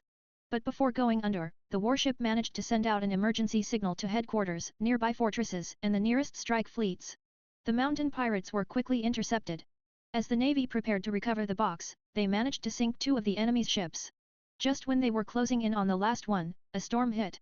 Cray sighed heavily, then continued, his face full of regret. The last mountain pirate ship got swept into this sea route by the storm, and we were the ones who spotted them. But then another hailstorm scattered both sides again. Luckily, an agent from G9 Fortress witnessed it all and reported back. G9 sent the information to us, and Captain Waz was dispatched to assist me. And then, Cray gave a wry smile, we ran into you. Beside him, Waz's expression was grim. He looked every bit the picture of a man cursed by misfortune. Originally, they'd thought this would be a perfect opportunity to earn merit. Now, they'd be lucky not to get court-martialed. Ha ha ha, what rotten luck you two have! Eridar roared with laughter, pointing mockingly at the 2 downcast officers. Looks like the Navy's efforts were all for nothing. Lucky me, hi. Watching Eridar laugh so heartily, Cray and Waz both twitched at the corners of their mouths. We held up our end of the deal, Cray said, face dark as a storm cloud. Now it's your turn. Ha ha ha. Relax. I'm a man of my word. Eridar grinned and waved them off. You're free to go. Without another word, he turned and sauntered off into the woods. Cray slammed his fist into the ground, glaring murderously at Eridar's retreating figure. Being spared by a pirate, it was humiliation beyond words. Fire 3 signal flares. Tell everyone to regroup fast. Waz also stared after Eridar for a moment, then snorted coldly and barked the order. "Aye, sir." The surrounding marines saluted sharply, sensing their commander's foul moods and wisely holding their tongues. Fui! Fui! Fui! 3 piercing whistles echoed into the jungle. Eridar paused mid-stride, glanced back at the sky and chuckled quietly to himself. Then he disappeared into the trees. What a jackpot! Eridar grinned ear to ear as he slipped back into the thicket where his crew had been keeping watch on the marines. "Captain, what is it? What kind of haul are we talking?" Arlen and the rest of the crew crowded in, eyes shining with curiosity. Through their telescopes, they'd seen tensions rise, only for Eridar to make short work of the 2 highest-ranking marines on the scene. One of them even sat down afterward and said something to him. "A group of fugitive pirates landed on this island," Eridar said with a casual smile. "The marines are here to hunt them down." "And? So what? You mean the real treasures with them?" "Captain, you figured out what they're carrying?" The questions came flooding in. Some sharp crewmates had already guessed that Eridar's jackpot must have been linked to the fleeing pirates. One guy figured it was gold or gems, but another argued that no one hauls heavy treasure while escaping. A third guessed it was a prized blade, maybe a famed Mito. And someone even tossed out the possibility of a devil fruit. Eridar didn't say a word, but silently gave a little nod of approval to the one who mentioned the fruit. "Back to camp," he ordered with a wave of his hand. "I'll fill you in there." The crew paused for a second, then fell in line behind Eridar as he moved out. Meanwhile, on the marine side, multiple squads returned one after another after spotting 3 emergency flare signals in a row. Since they hadn't gone far, they were back at the shoreline in no time. When the officers saw their superiors looking completely wrecked, they were stunned. But both Solos Cray and Aaron Waz wore grim faces and said nothing. Cray simply gave the command to board the ships and leave. The lower ranks didn't understand the sudden withdrawal, but with their superiors so firm, they had no choice but to obey. Reluctantly, they filed onto their vessels and withdrew from the island, once again swallowed by the mists of the ancient isle. Back at the camp, Eridar and his crew returned to a chorus of cheers. But he wasn't in the mood to celebrate. With a stern wave, he silenced everyone and gathered them around. Then he laid out everything: the marines' pursuit, the fugitive pirates, and the possible devil fruit in their possession. "Those poor bastards ran right into our captain's hands, ha ha ha. A devil fruit. That's at least 100 million berries right there. I knew it. I wonder who on our crew's lucky enough to eat one. Ha, as if. You think they'd let you get a devil fruit with your skill level? Dream on." As Eridar finished explaining, the camp erupted into chaos, wild laughter, shouting, excitement. "No time to waste," Eridar barked. "Form 6 search parties, 30 people in each. Sweep the island." He pointed toward the center of the island. "Send someone to the giant and get a message to Oliver and Dimitri. The rest of you, guard the camp and the Chris. If the Navy finds us, hold them off. If you spot enemy movement, fire a flare immediately. Now move. Hustle." Orders flew from Eridar's mouth in rapid-fire succession. Arlen and Gorbo were sent out in separate squads. Millie and Mina, the sharpshooter twins, were assigned to guard the ship. About 10 minutes later, all the teams were out. The camp was quiet. Eridar, ever hands-on, leapt into the forest alone. With his observation haki, he could cover far more ground than any regular scout. No need to be slowed down by others. His haki could already reach a radius of over 300 meters. Back when he was recovering, he used to practice blindfolded to sharpen it. And now, fortune seemed to be on his side. His haki quickly picked up 2 separate groups. One was a team of his own men, 30 of them. The other was unfamiliar, roughly 75 individuals. The 2 groups were less than 100 meters apart, and thanks to the dense forest, neither had noticed the other. Talk about luck! Eridar's eyes lit up, and he took off in their direction. In the woods, the 30-man squad from the Chris pirates stalked through the underbrush with blades in hand and rifles slung over shoulders. They cracked jokes, but remained alert. "Geno, you think we'll actually find the mountain pirates? Would be great if we do. Even if we don't get to eat the devil fruit, the captain will definitely reward whoever finds it." Meanwhile, on the other side of the thicket, a much rougher-looking group was struggling through the jungle. Their hair was matted, clothes torn, weapons chipped and scratched if they even had weapons. Many carried nothing but sticks. Some were completely unarmed. At the center of the group stood a towering 3-meter man, slinging a massive battle axe over one shoulder and carrying a large bundle on his back. The shape hinted at something box-shaped. These were the mountain pirates, the ones the Marines had been chasing across the seas. Damn those Navy dogs! Shit, what if they followed us here? What the hell is even in that metal case? It's got the Navy frothing at the mouth. Their footsteps, idle chatter, and the roar of beasts in the distance kept either group from noticing the other. Step by step, they drew closer. Until suddenly, Rustle. The vanguards on both sides pulled back the same curtain of leaves and froze. Beggars, said one of the Chris pirates. What? Blurted a mountain pirate. They pointed weapons at each other simultaneously. Who the hell are you? We're pirates, they shouted in unison. It's the mountain pirates. Fire a signal. Fwoosh. Fwoosh. Fwoosh. 3 signal flares shot up into the sky. The hell? Who are you? How do you know about us? You came for us, didn't you? The mountain pirates panicked, drawing blades and leveling guns. Click, click, click. The sound of flintlocks being cocked echoed. SHNK, SHNK, SHNK. Swords were drawn in response. The Chris pirates weren't about to back down, they returned the gesture in kind. Then move. A massive hand pushed through the crowd of mountain pirates. A hulking man, over 3 meters tall, stepped forward. He wore battered golden armor, bulging arms crisscrossed with veins, and a 2-meter axe strapped to his back. His eyes burned with fury as he stared down the Chris pirates. He growled through gritted teeth. Who are you? What pirate crew do you belong to? How do you know about us? As he spoke, he reached behind and drew his massive axe. Clearly, he was the kind of guy who spoke with his weapon first. Chapter 73-74, One Punch to Shatter the Axe. The crew of the Chris pirates all looked dumbfounded at the hulking figure before them. This big guy, who spoke in short, stilted sentences, didn't seem right. What the hell was he? A clown? But no, that couldn't be it. Just look at that physique, that massive battle axe. If he swung it once, at least 5 or 6 people would be cleaved in half. Hey big guy, what do you think you're doing to my crew? A teasing voice drifted down from the treetops. Everyone looked up. Captain, the Chris pirates shouted, their voices full of excitement. You must be the captain of the mountain pirates, right? Standing on a thick tree branch, Eridar pointed straight at the tallest man in the clearing. The towering man with a golden ring on his ear instantly felt a chill run down his spine. Something about the man on the tree screamed danger. A deeply ingrained, primal danger. He hadn't felt anything this intense since that Vice Admiral from the Navy headquarters had come after him. The giant of a man glared up at Eridar with his wide, bull-like eyes and rumbled in a deep, gravelly voice, I am the captain of the mountain pirates. Diego Bacan. Who are you? Diego Bacan, nicknamed Mountain Axe. Born in the West Blue. Second captain of the mountain pirates after the first died at the hands of the Marines.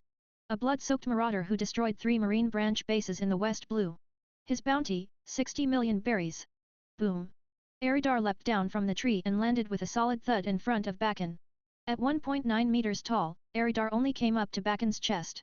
It looked like a child facing off against a grown man. But there wasn't even a flicker of fear in Eridar's eyes. He stared up, locking eyes with the giant. I'm the captain of the Chris pirates, Chris T. Eridar. What do you want? Bacan's voice thundered like a cannon blast, making Eridar wince as his ears rang. Damn, loud enough to bust my eardrums. Eridar rubbed his ear, then casually pointed at the bundle slung over Bacan's back. I want that. Bacan's eyes went wide. Pure fury lit up his face as he snarled, you, little runt. I'll rip you to pieces. Almost simultaneously, his colossal battle axe came swinging down at Eridar. Big didn't mean dumb, and Bacan was no idiot. He hadn't gotten to be captain by being a fool. Sure, he was impulsive, but not brainless. That iron box in the bundle had Marines chasing him down like rabid dogs. Whatever was inside was clearly priceless.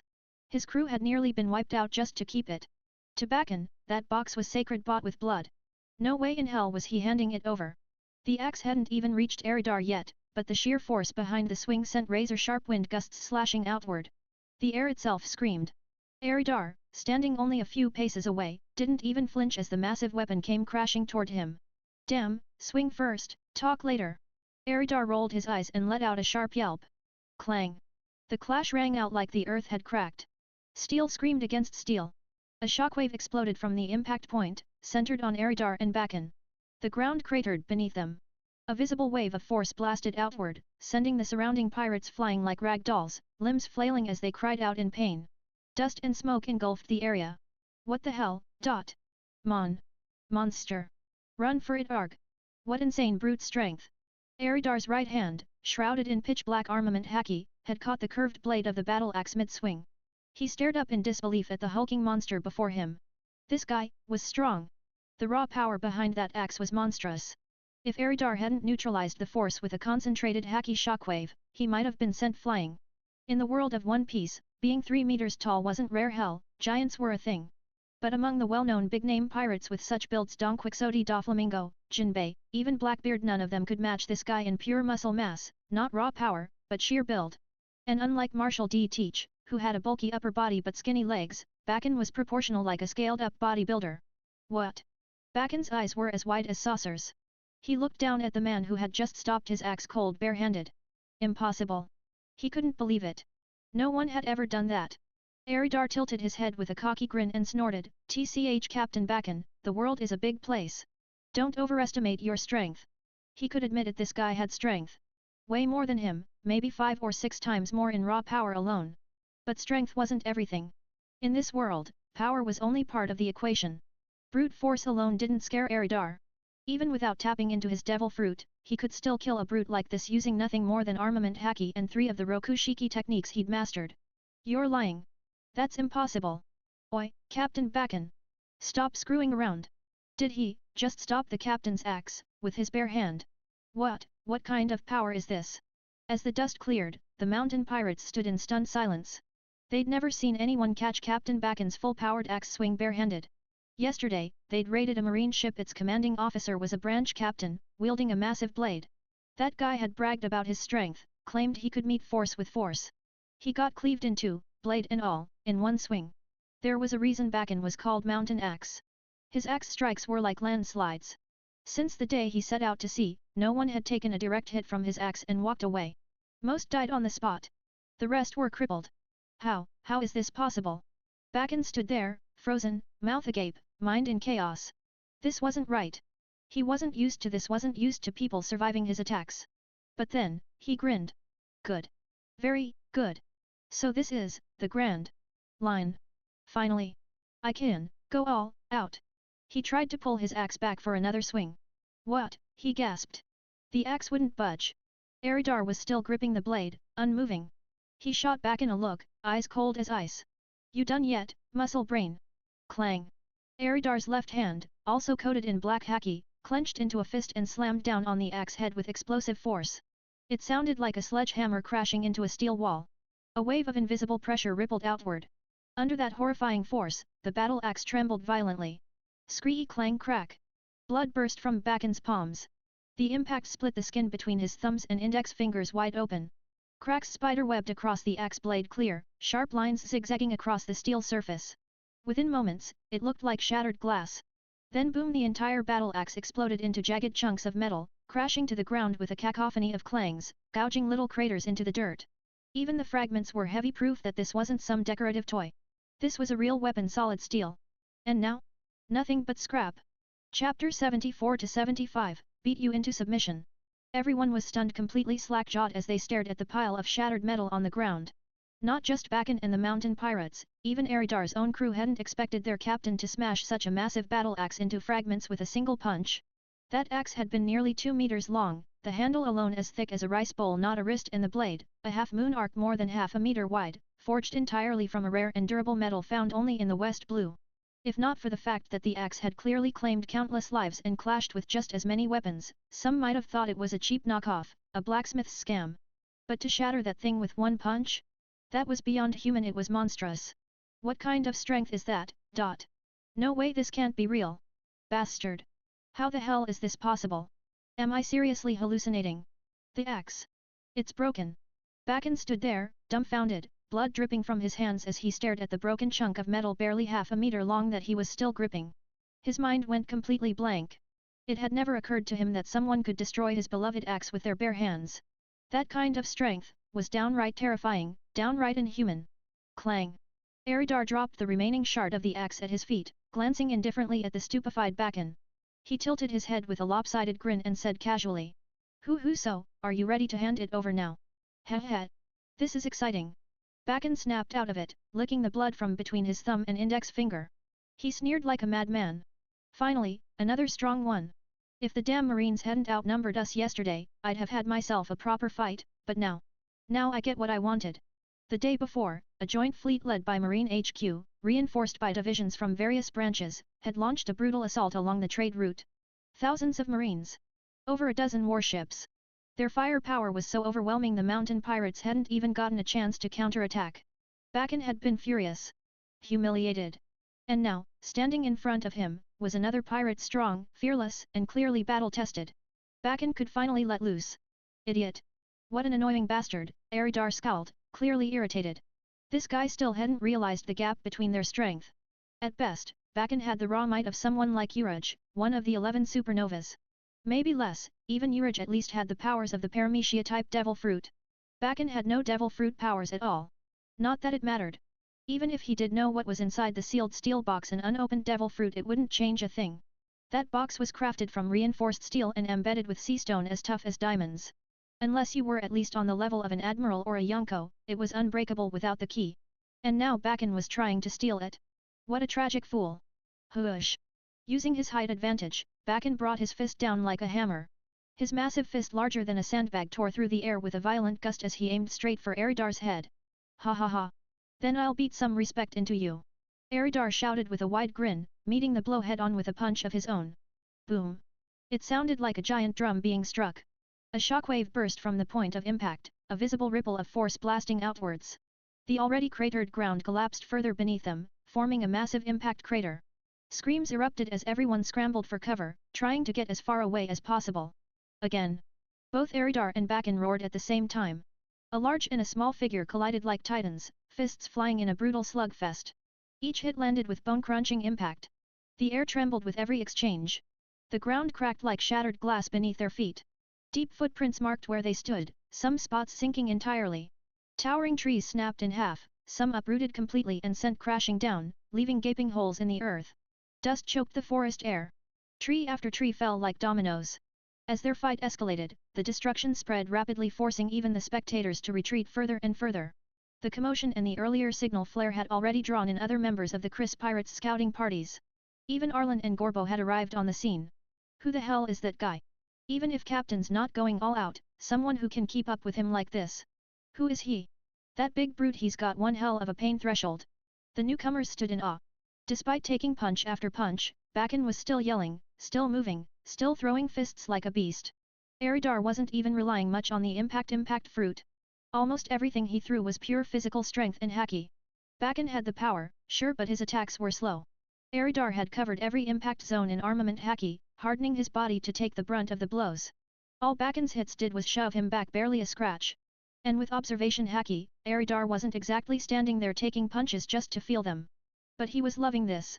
It had been a long time since he'd faced someone who could take this kind of punishment. Even without fully activating his devil fruit, his haki-infused strikes hit like siege weapons strong enough to crack boulders or punch holes in iron walls. Bakken, on the other hand, was yelping with every clean hit. His body was tough, but in the end, still flesh and blood. Hardened haki punches hurt, and they did damage. The battlefield around them looked like it had been shelled by marine warships. The surrounding pirates, especially the rookies from the mountain pirates, could only gape in horror. They'd known their captain was strong, but he'd rarely had a worthy opponent. Most rivals were so weak that he never had to go all out. But now, facing someone even stronger, Bakken had finally gone full throttle, unleashing terrifying, almost monster-like destructive power. Axe fist cleave. Raging from head to toe in searing pain, Bakken's eyes burned with fury. His swollen muscles burst through the last shreds of his golden armor as he leapt into the air. He raised a clenched fist overhead like a massive war axe. Even before the punch fell, the sheer force of his strike scattered the dust beneath him. Armament hardening twin bear pillars. Eridar stood his ground, laughing with wild excitement. He shifted his body sideways, bracing his left hand on his right arm. From shoulder to fist, his entire arm turned jet black with armament haki. His muscles gleamed like black steel, glistening with a strange metallic sheen. With a twist of his hips, he launched his punch forward, whomph, the force vibrating through the air. When their fists collided, one large, one small, a devastating wave of power exploded outward. Chapter 75-76, Join Me. Boom. Boom. Rumble. It was as if the heavens themselves had groaned. Air rippled out in concentric waves from the clash of two fists. The ground beneath Eridar's feet caved inward, forming a crater nearly 3 meters wide, its interior laced with spiderweb cracks. The earth trembled violently. Cracks snaked out in all directions, and the forceful shockwaves, visible ripples of compressed air, tore up dirt and stone, sending debris flying. A circular burst of raw force swept across the battlefield like a rising wall of wind, tilling the ground within dozens of meters like a plow before finally dispersing as a wild gale, tossing the hair and cloaks of all watching spectators. Whoosh! From within the swirling dust, a massive figure was hurled backward, soaring nearly 5 meters into the air before crashing down with a thunderous thud, slamming into the earth and carving out another crater. The impact sent the body tumbling helplessly across the forest floor, breaking through 2 ancient trees so large it would take 3 or 4 men to encircle them. After rolling nearly 200 or 300 meters, the body finally came to rest beneath the skeletal canopy of a shattered treetop. Oi, that much brute strength? That's insane, muttered Arlen, scratching his head, his expression a mix of disbelief and forced cheer. Even at full power, he doubted he could have caused such massive destruction. It wasn't that he was weaker than Bakken, on the contrary, Arlen's fighting style focused less on raw power and more on precision and form. His techniques were built on skill and refined control, not brute force. In a real fight, he wouldn't lose to Bakken. Gorbo, watching silently beside him, didn't say a word, but from the scowl on his face, his pride had clearly taken a hit. Among all the Chris pirates, he was famed for being the strongest in sheer physical power. Even Eridar, without using a devil fruit, couldn't match him in raw strength. Until now, Gorbo had never met anyone who surpassed him without relying on Rokushiki-style power bursts or the abilities of a devil fruit. That was why the Navy had dubbed him the Mighty Cook. But this guy's strength wasn't just a little higher, it was 3 times his own. Captain Bakken. He lost? That's impossible. Captain Bakken is that strong, and he still lost. Damn it. There's so many of those Chris pirates. The mountain pirates looked utterly defeated. Some sat down in stunned silence, others gaped in disbelief. How could their mighty Captain Bakken have lost? Still others watched in growing dread as more and more members of the Chris pirates surrounded them. Hell of a fight. Felt good to let loose. That guy really can take a beating. Standing in the center of the impact crater, Eridar rolled his neck, limbs cracking audibly as he stretched. With a satisfied grunt, he stepped out of the hole and walked a few paces forward, stooping to pick up a battered black cloth bundle lying on the ground. He weighed it in his hand and smirked. But his tone was annoyed. What a hassle. Had to get it myself, huh? Arlen and Gorbo, seeing the fight was over, approached. From a distance, Arlen called out cheerfully, "Yo, Captain! You kill him! Ha! That guy's built like a tank. Took the beating like a champ. Probably just heavily injured. Won't die," Eridar replied without looking up as he unwrapped the black cloth, revealing a small, square black iron box. That the one? Arlen didn't seem concerned. Bakken might have been strong, but within the Chris pirates, besides Eridar himself, Arlen, Oliver, Gorbo, and Dimitri could all take Bakken on or suppress him in a fair fight. Bakken was no real threat. "It's lined with sea stone," Eridar said, tapping it lightly with his finger. The moment his fingertip made contact, he recoiled as if shocked. Damn things like kryptonite. Total counter. Sea stone solidified ocean essence. No wonder they called it the sea's crystal. Just a brief touch was enough to weaken him to the point of nearly dropping the box. The thing was absurdly hard, too hard as diamond. Even a swordsman who's mastered the breath of all things wouldn't be able to scratch it. "No worries. We've got a lockpick expert on board," Arlen said casually. Back when Eridar and Arlen first formed their crew, they'd recruited a specialist just in case they ever found treasure locked behind something they couldn't open. Turned out to be a smart move. As long as the box was in their hands, there was no rush. Just then, Bakken groaned and started to rise. He looked miserable, his body drenched in blood, one arm hanging uselessly at his side, probably broken. Still, he limped forward, coughing up blood with every step. "KH. You, won. Got what you came for. Anything else?" Bakken croaked, swaying as he walked. All the arrogance had bled from him. Beaten down in front of his own crew, surrounded by enemy pirates, his fate now rested in Eridar's hands. Eridar didn't answer. Instead, he held the black box up and gave it a little shake. "You know what's inside?" Bakken froze, confused by the question. Did this guy think he knew? He shook his head weakly. Cough. "Don't, no. Just, knew the Navy wouldn't stop chasing us for it. There were 2 Navy ships on this island earlier," Eridar said with a grin. "I smashed them to bits and got one of them to spill the beans." He trailed off, a sly, teasing smile forming. "They said this box holds the legendary mobile treasure, the sea's secret, the embodiment of the devil of the ocean." Bakken's eyes went wide. "A devil fruit." He stared at the box with burning desire, momentarily forgetting his pain. So that was why the Navy had hounded them. If it was a powerful devil fruit, it could have elevated him or someone else into a powerhouse feared by the Navy itself. "Ha ha ha ha." Eridar laughed. "Even if you knew, it's useless. That box is sealed with sea stone. No way you could have opened it. That's why it's still locked. Damn it." Bakken cursed. He'd tried everything, slicing it, smashing it, burning it, and nothing had worked. Eridar rewrapped the iron box and handed it to Arlen. Then he turned and walked toward Bakken, who flinched slightly as the captain approached. Stopping right in front of the wounded pirate, Eridar looked him over, scrutinizing him like a weapon or a beast. Bakken, confused and wary, asked, What do you want? Eridar's reply came suddenly and with the weight of thunder. Join me. Join my crew. What do you say? Chapter 76-77, Join. What? Join, you. Diego Bakken looked stunned. The guy had just beaten him half to death, taken his stuff and now wanted him to join his crew?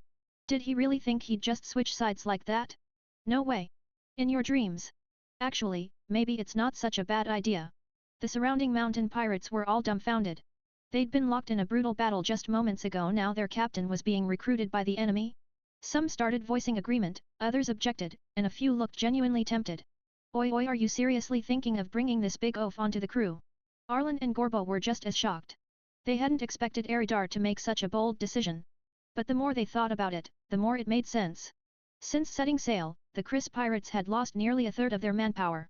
The Chris was built to marine battleship standards, meant to be manned by a full complement of 1,000. Right now, they barely had 200 on board. It felt like a ghost ship. Eridar had already been planning to recruit more hands. And now the mountain pirates had just suffered a crushing defeat at the hands of the navy. They still had over 70 crew left alive. Though most of their officers were dead, their surviving members were elite fighters who'd made it through the carnage. Bakken himself was no weakling. If they could be brought aboard, the Chris pirates' combat strength would rise significantly. So even though Arlen and Gorbo were surprised, they didn't object. This is the world of pirates' survival of the fittest.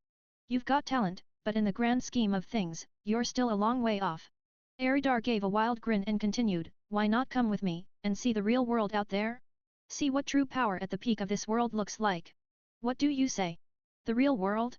The power at the top of the world. Bakken froze.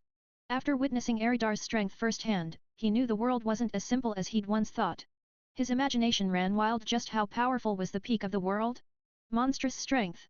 Power that could sink an island. Cataclysmic, natural disaster-level destruction. Eridar pointed at the earth beneath his feet, expression grim. You're kidding me, right? No one's that strong. Bakken's pale face flushed with anger. He thought Eridar was mocking him. A person sinking an island? What a joke. Total nonsense. Idiot. Eridar lost his temper. This guy really was an ignorant fool. You have no idea. Have you ever seen the power of the Navy's 3 admirals? Do you know what the fleet admiral can do? Do you even know who the 4 emperors are? Or the leader of the Revolutionary Army? They're monsters. Terrifying monsters. And when they go all out, sinking an island is child's play. You ever heard of Whitebeard, the strongest of the 4 emperors? The world government once described his power as capable of destroying the world. You're just some small-time pirate. Don't use your narrow worldview to judge a limitless sea. This world is colossal. Bakken was stunned. He had heard of these figures, but he'd never truly understood the scale of their power. Coming from the 4 Blues, no matter how experienced he thought he was, he'd never witnessed a clash at that level. Is the world really that vast? He looked at Eridar in disbelief. Without seeing it for himself, it was hard to accept. Eridar gave him a sideways glance and said, Unless it's something massive like Alabasta, almost a continent, any other island, even the impregnable marine fort, could be sunk under that kind of power. If that's true, then yeah, I guess. I am blind to the world. Bakken wasn't stupid. He realized Eridar had no reason to lie. He took a deep breath and finally asked. If I join you, can you spare my crew? Captain, wherever you go we go. Captain Bakken. We're with you to the end. Hearing their captain's words, the mountain pirates erupted into cheers. None of them wanted to be left behind. You are a little fish in a big sea. And man, you talk weird, Eridar said bluntly. Then he looked over at the remaining mountain pirates, scanning each one with a serious gaze. If you join, you'll be the 4th Division commander on my ship. They'll come under your command. Ha, ha, ha, cough, cough, cough. Bakken burst out laughing, then doubled over, hacking up blood from his injuries. After a long moment, he wiped his mouth and grinned. I'm in. Ha ha ha. Welcome aboard. Eridar laughed heartily and raised a hand to pat Bakken's shoulder, then remembered the guy's towering height and settled for his uninjured arm. I'm Gilbert Arlen, first mate of the Chris Pirates and captain of the 2nd Division. Welcome aboard. Arlen stepped forward, smiling as he introduced himself. I'm the cook, and 3rd Division Captain Hariel Gorbo. Once you're healed up, let's have a little strength test. Gorbo joined them, giving a friendly nod despite Bakken towering over him. A faint smile played on his lips. I'm Diego Bakken. Hand-to-hand combat's my specialty. Looking forward to working with you all. Bakken replied quietly, giving Arlen a longer look.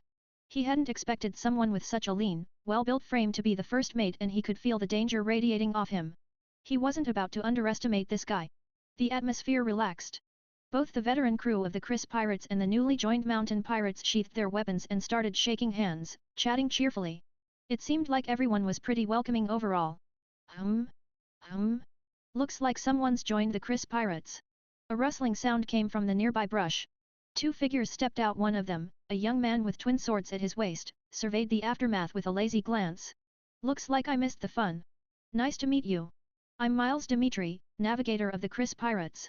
Dimitri smiled politely, then gestured to the man beside him. This is Oliver, our head of combat, and captain of the 1st Division. Name's Oliver. Once you're patched up, let's spar sometime. Oliver waved casually, interrupting the introduction with his usual relaxed tone. Bakken was stunned again. This laid-back guy was the head of combat? That meant he was on par with Eridar and Arlen, maybe even stronger. And Bakken could feel it. That terrifying, bone-deep sense of danger that Oliver gave off sent a chill through him. That guy was no joke. If Eridar was the first pillar, and Arlen the second, then Oliver was definitely the third. The combat power of the Chris Pirates was nothing to scoff at. With so many top-tier fighters, Bakken felt more confident than ever in his decision to join. They might still be short on numbers, but if the Navy came knocking, they'd hit back hard. Chapter 77-78, Naval Redeployment. Grand Line Marine Headquarters, Marine Ford. Brrrring, brrrring, brrrring. Inside a top-floor office in the main base, piles of reports were stacked high on a yellow pearwood desk. A den mushi on the side buzzed non-stop. Click. Moshi, this is Sengoku, said the Fleet Admiral, barely looking up from the documents he was signing. Hi. Fleet Admiral Sengoku, this is Commodore Solos Cray of GOC 148*, came the voice from the other end. The call was from Commodore Cray, who had just withdrawn from Little Garden. What is it? Did you retrieve the item? Sengoku asked while continuing to sign papers. Negative, sir. The mission failed, Cray reported, his tone noticeably downcast. What? Sengoku jolted, dropping his pen and leaning in toward the den mushi. What happened? Speak clearly. We were intercepted by another pirate crew. Their strength was overwhelming. I, along with Captain Aaron Waz from G9 base, was defeated almost instantly. We had no chance to recover the item. Sengoku could feel the frustration in Cray's voice. He knew the young Commodore well, a former student of ex-Admiral Zephyr, known for his tenacity and strength. Already a Commodore at such a young age, Cray had always been considered a rising star. That he and another officer together could be crushed so easily meant this opponent was no ordinary pirate. But that didn't ease Sengoku's mood either. That item was a devil fruit, a priceless treasure of the sea. Even one with a modest ability could, in the right hands, elevate a promising marine to vice admiral level strength. It was a loss not just of power but of future potential. Holding back his frustration, Sengoku asked through gritted teeth, who was it? What's their bounty? Cray responded promptly, it was the captain of the Chris Pirates, from the East Blue. Chris T. Eridar. His bounty is 80 million berries. Him. Sengoku furrowed his brows, his headache intensifying. Of course it had to be him. Within the past year, only a handful of new pirates could boast overwhelming power against standard marine forces. Chris T. Eridar, better known as the Golden Ring from the Logtown incident 6 months ago, was top among them. Plenty of rookies in his generation had bounties exceeding 100 million, but in terms of raw power, none stood out more than Eridar. He had nearly overpowered 2 rear admirals during that Logtown battle. Had he possessed more experience fighting high-level opponents, he might already have reached Water 7. But instead, he was still lingering around Little Garden. Little Garden. Sengoku had heard of that prehistoric island. It wasn't right at the Grand Line's entry point, but it was only about a week's sail from there. That meant Eridar was finally advancing. After thinking it over, Sengoku gave his orders, understood. I don't blame you. Have Captain Waz return to G9 base. You stay on standby in the waters near Alabasta. Yes, sir. Cray obeyed without question, though he didn't understand why Alabasta. Orders from the Fleet Admiral weren't to be questioned. Click. Sengoku ended the call, rubbed his temples in frustration, and muttered, this kid's gotta be eliminated soon. If we let him grow, he'll be another monster of the sea. Without hesitation, he grabbed the den mushi again. Near Water 7, 8 marine battleships floated in formation in the nearby sea. Brrrring, brrrring, brrrring. On the deck of the largest ship in the center, a veteran marine in a white justice coat sat sipping coffee. A small round table beside him held a kettle and a plate of donuts. The white den mushi nearby rang endlessly. This officer had close-cropped grey hair and a sleazy little mustache under his nose.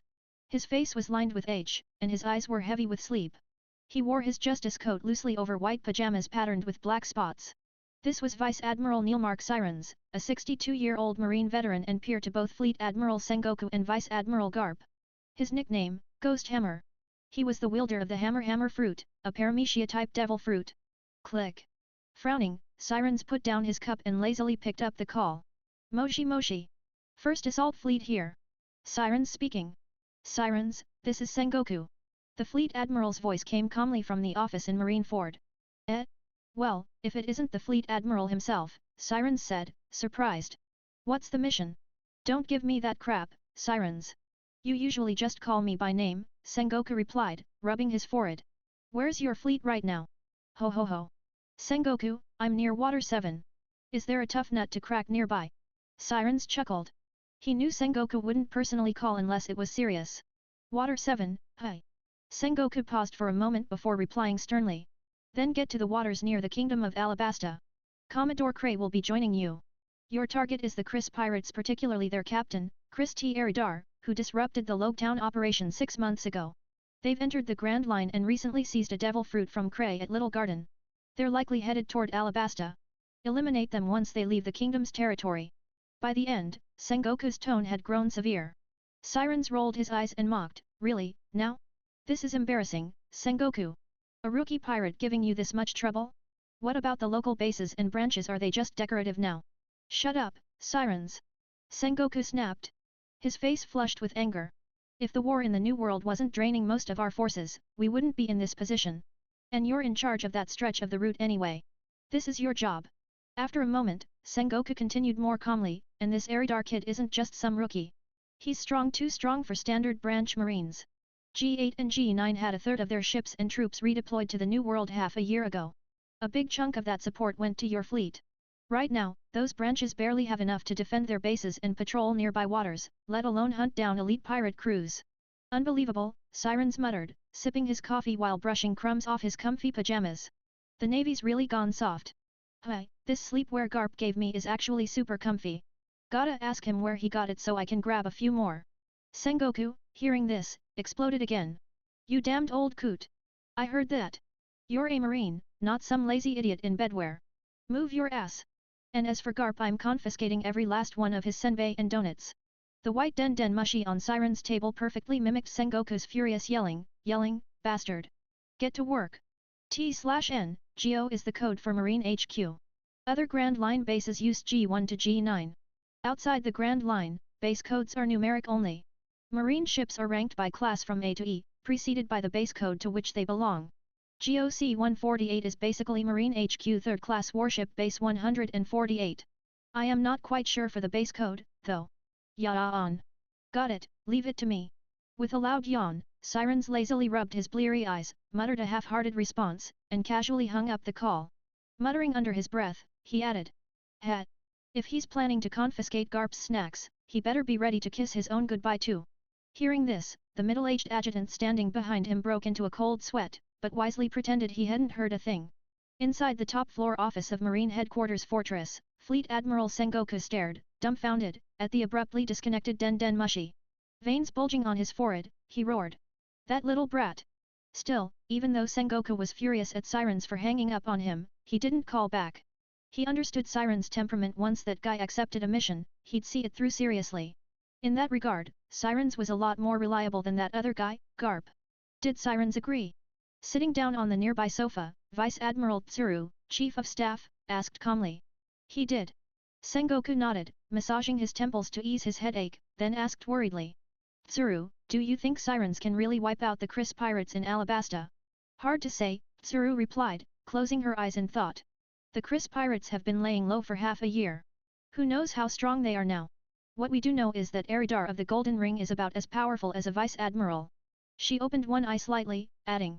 If worst comes to worst, we can have Zephyr intervene.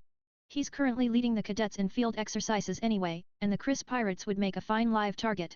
Vice Admiral Tsuru knew the Chris pirates were just a fledgling crew. They might be tough enough to give a Vice Admiral's expeditionary fleet a hard time, but facing Zephyr the former Admiral Blackarm himself they wouldn't stand a chance. Former Admiral or not, Zephyr's strength was still monstrous. Deploying him against rookie pirates was like hunting rabbits with a battleship complete overkill. Fine. If Sirens fails, we'll send in Zephyr. Sengoku nodded, visibly relaxing a little. With Zephyr stepping in, he had nothing to worry about. Meanwhile, on the deck of a Navy warship, Sirens drained his coffee in one smooth gulp, then waved over his adjutant. Adjust course. New target the Desert Kingdom, Alabasta. Aye, sir. The middle-aged adjutant, cloaked in his coat of justice, snapped his heels together crisply and bowed before marching off.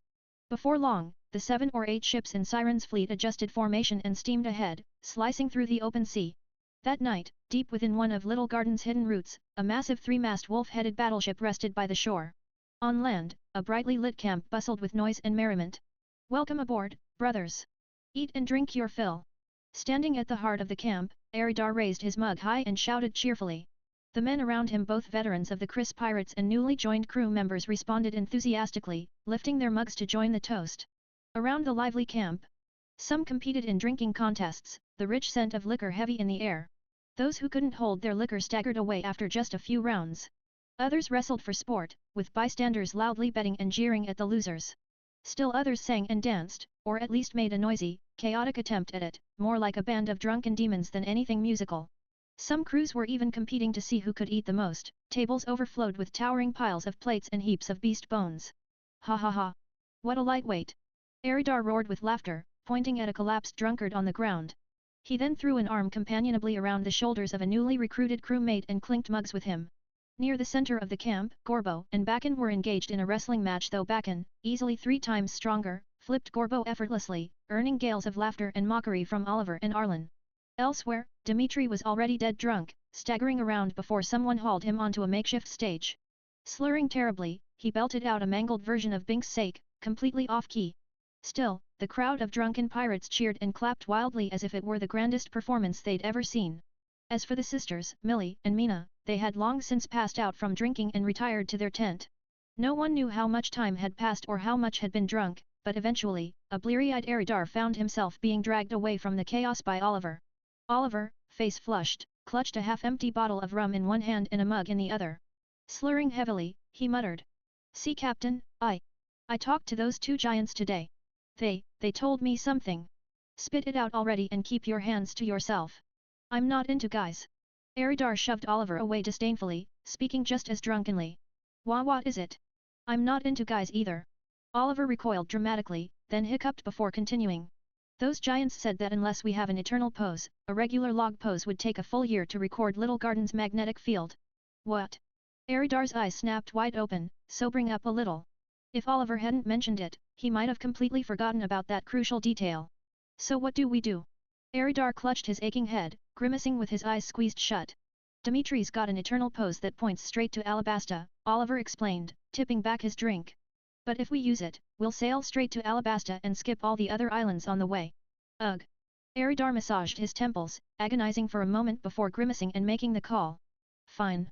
We'll head straight to Alabasta. I wanted to stop at Drum Island to recruit a few top-notch doctors, but guess that's out. Damn it. Quit whining. You're embarrassing yourself," Oliver sneered, shooting Eridar a side-eye. "Tch, whatever. Straight to Alabasta it is. I've got a score to settle with that sand crocodile." Eridar's eyes gleamed dangerously. "Okay, you're the captain. You call the shots." Oliver shrugged, tossing away his mug and drinking straight from the bottle now.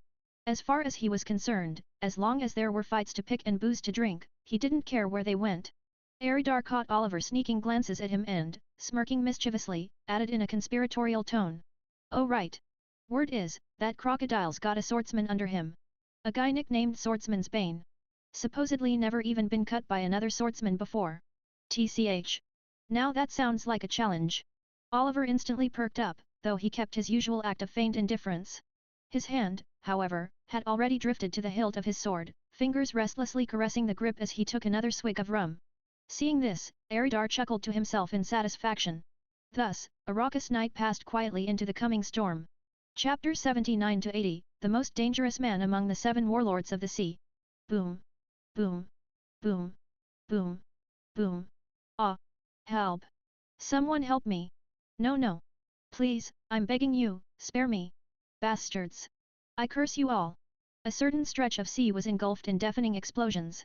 Seawater churned violently, thick smoke billowed into the air, and the ocean echoed with screams, desperate pleas, and curses. Before long, the chaos subsided.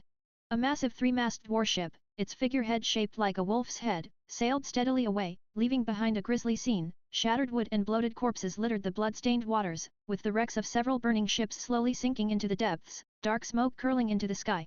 The deck of the Chris was piled high with crates and barrels, some opened to reveal glittering gold and silver treasures, exotic fruits, hunks of beast meat, even whole giant fish, all spoils seized from the defeated pirate crews. The loot included everything from riches to food to weaponry and ammunition. Sitting shirtless in a lounge chair, Oliver was wiping down his blood-soaked swords Nagamitsu and Yubashiri with slow, deliberate movements. His blood-stained shirt lay discarded to the side. He scowled and barked impatiently. Hey, Dimitri, how much longer till we reach that desert kingdom? It's only been a week, and we've already run into 3 pirate crews, each with over 500 men. About another week, Dimitri replied without looking up. He was sitting cross-legged on the floor, meticulously cleaning the dust and powder from the disassembled flintlock pistols spread out before him. Such a pain in the ass, groaned Arlen, sprawling blood-stained across the deck, arms and legs spread wide. It had been 7 days since Eridar and his crew left Little Garden. Since the log pose required an entire year to fully store Little Garden's magnetic field, Eridar, unable to endure a full year marooned there, had ordered Dimitri to use a permanent pose pointing toward the desert kingdom of Alabasta. They had set sail on the 3rd day, thus dashing Eridar's hopes of visiting Drum Island to meet that adorable reindeer, Chopper. Though the route to Alabasta passed through the general vicinity of Drum Island's waters, without a log post to guide them, it was impossible to locate the island. Unless they got incredibly lucky, blindly stumbling upon it like a stray cat pouncing on a dying mouse, they'd never reach it. The Grand Line was simply too vast. Tap tap tap tap tap tap tap. A series of heavy footsteps echoed.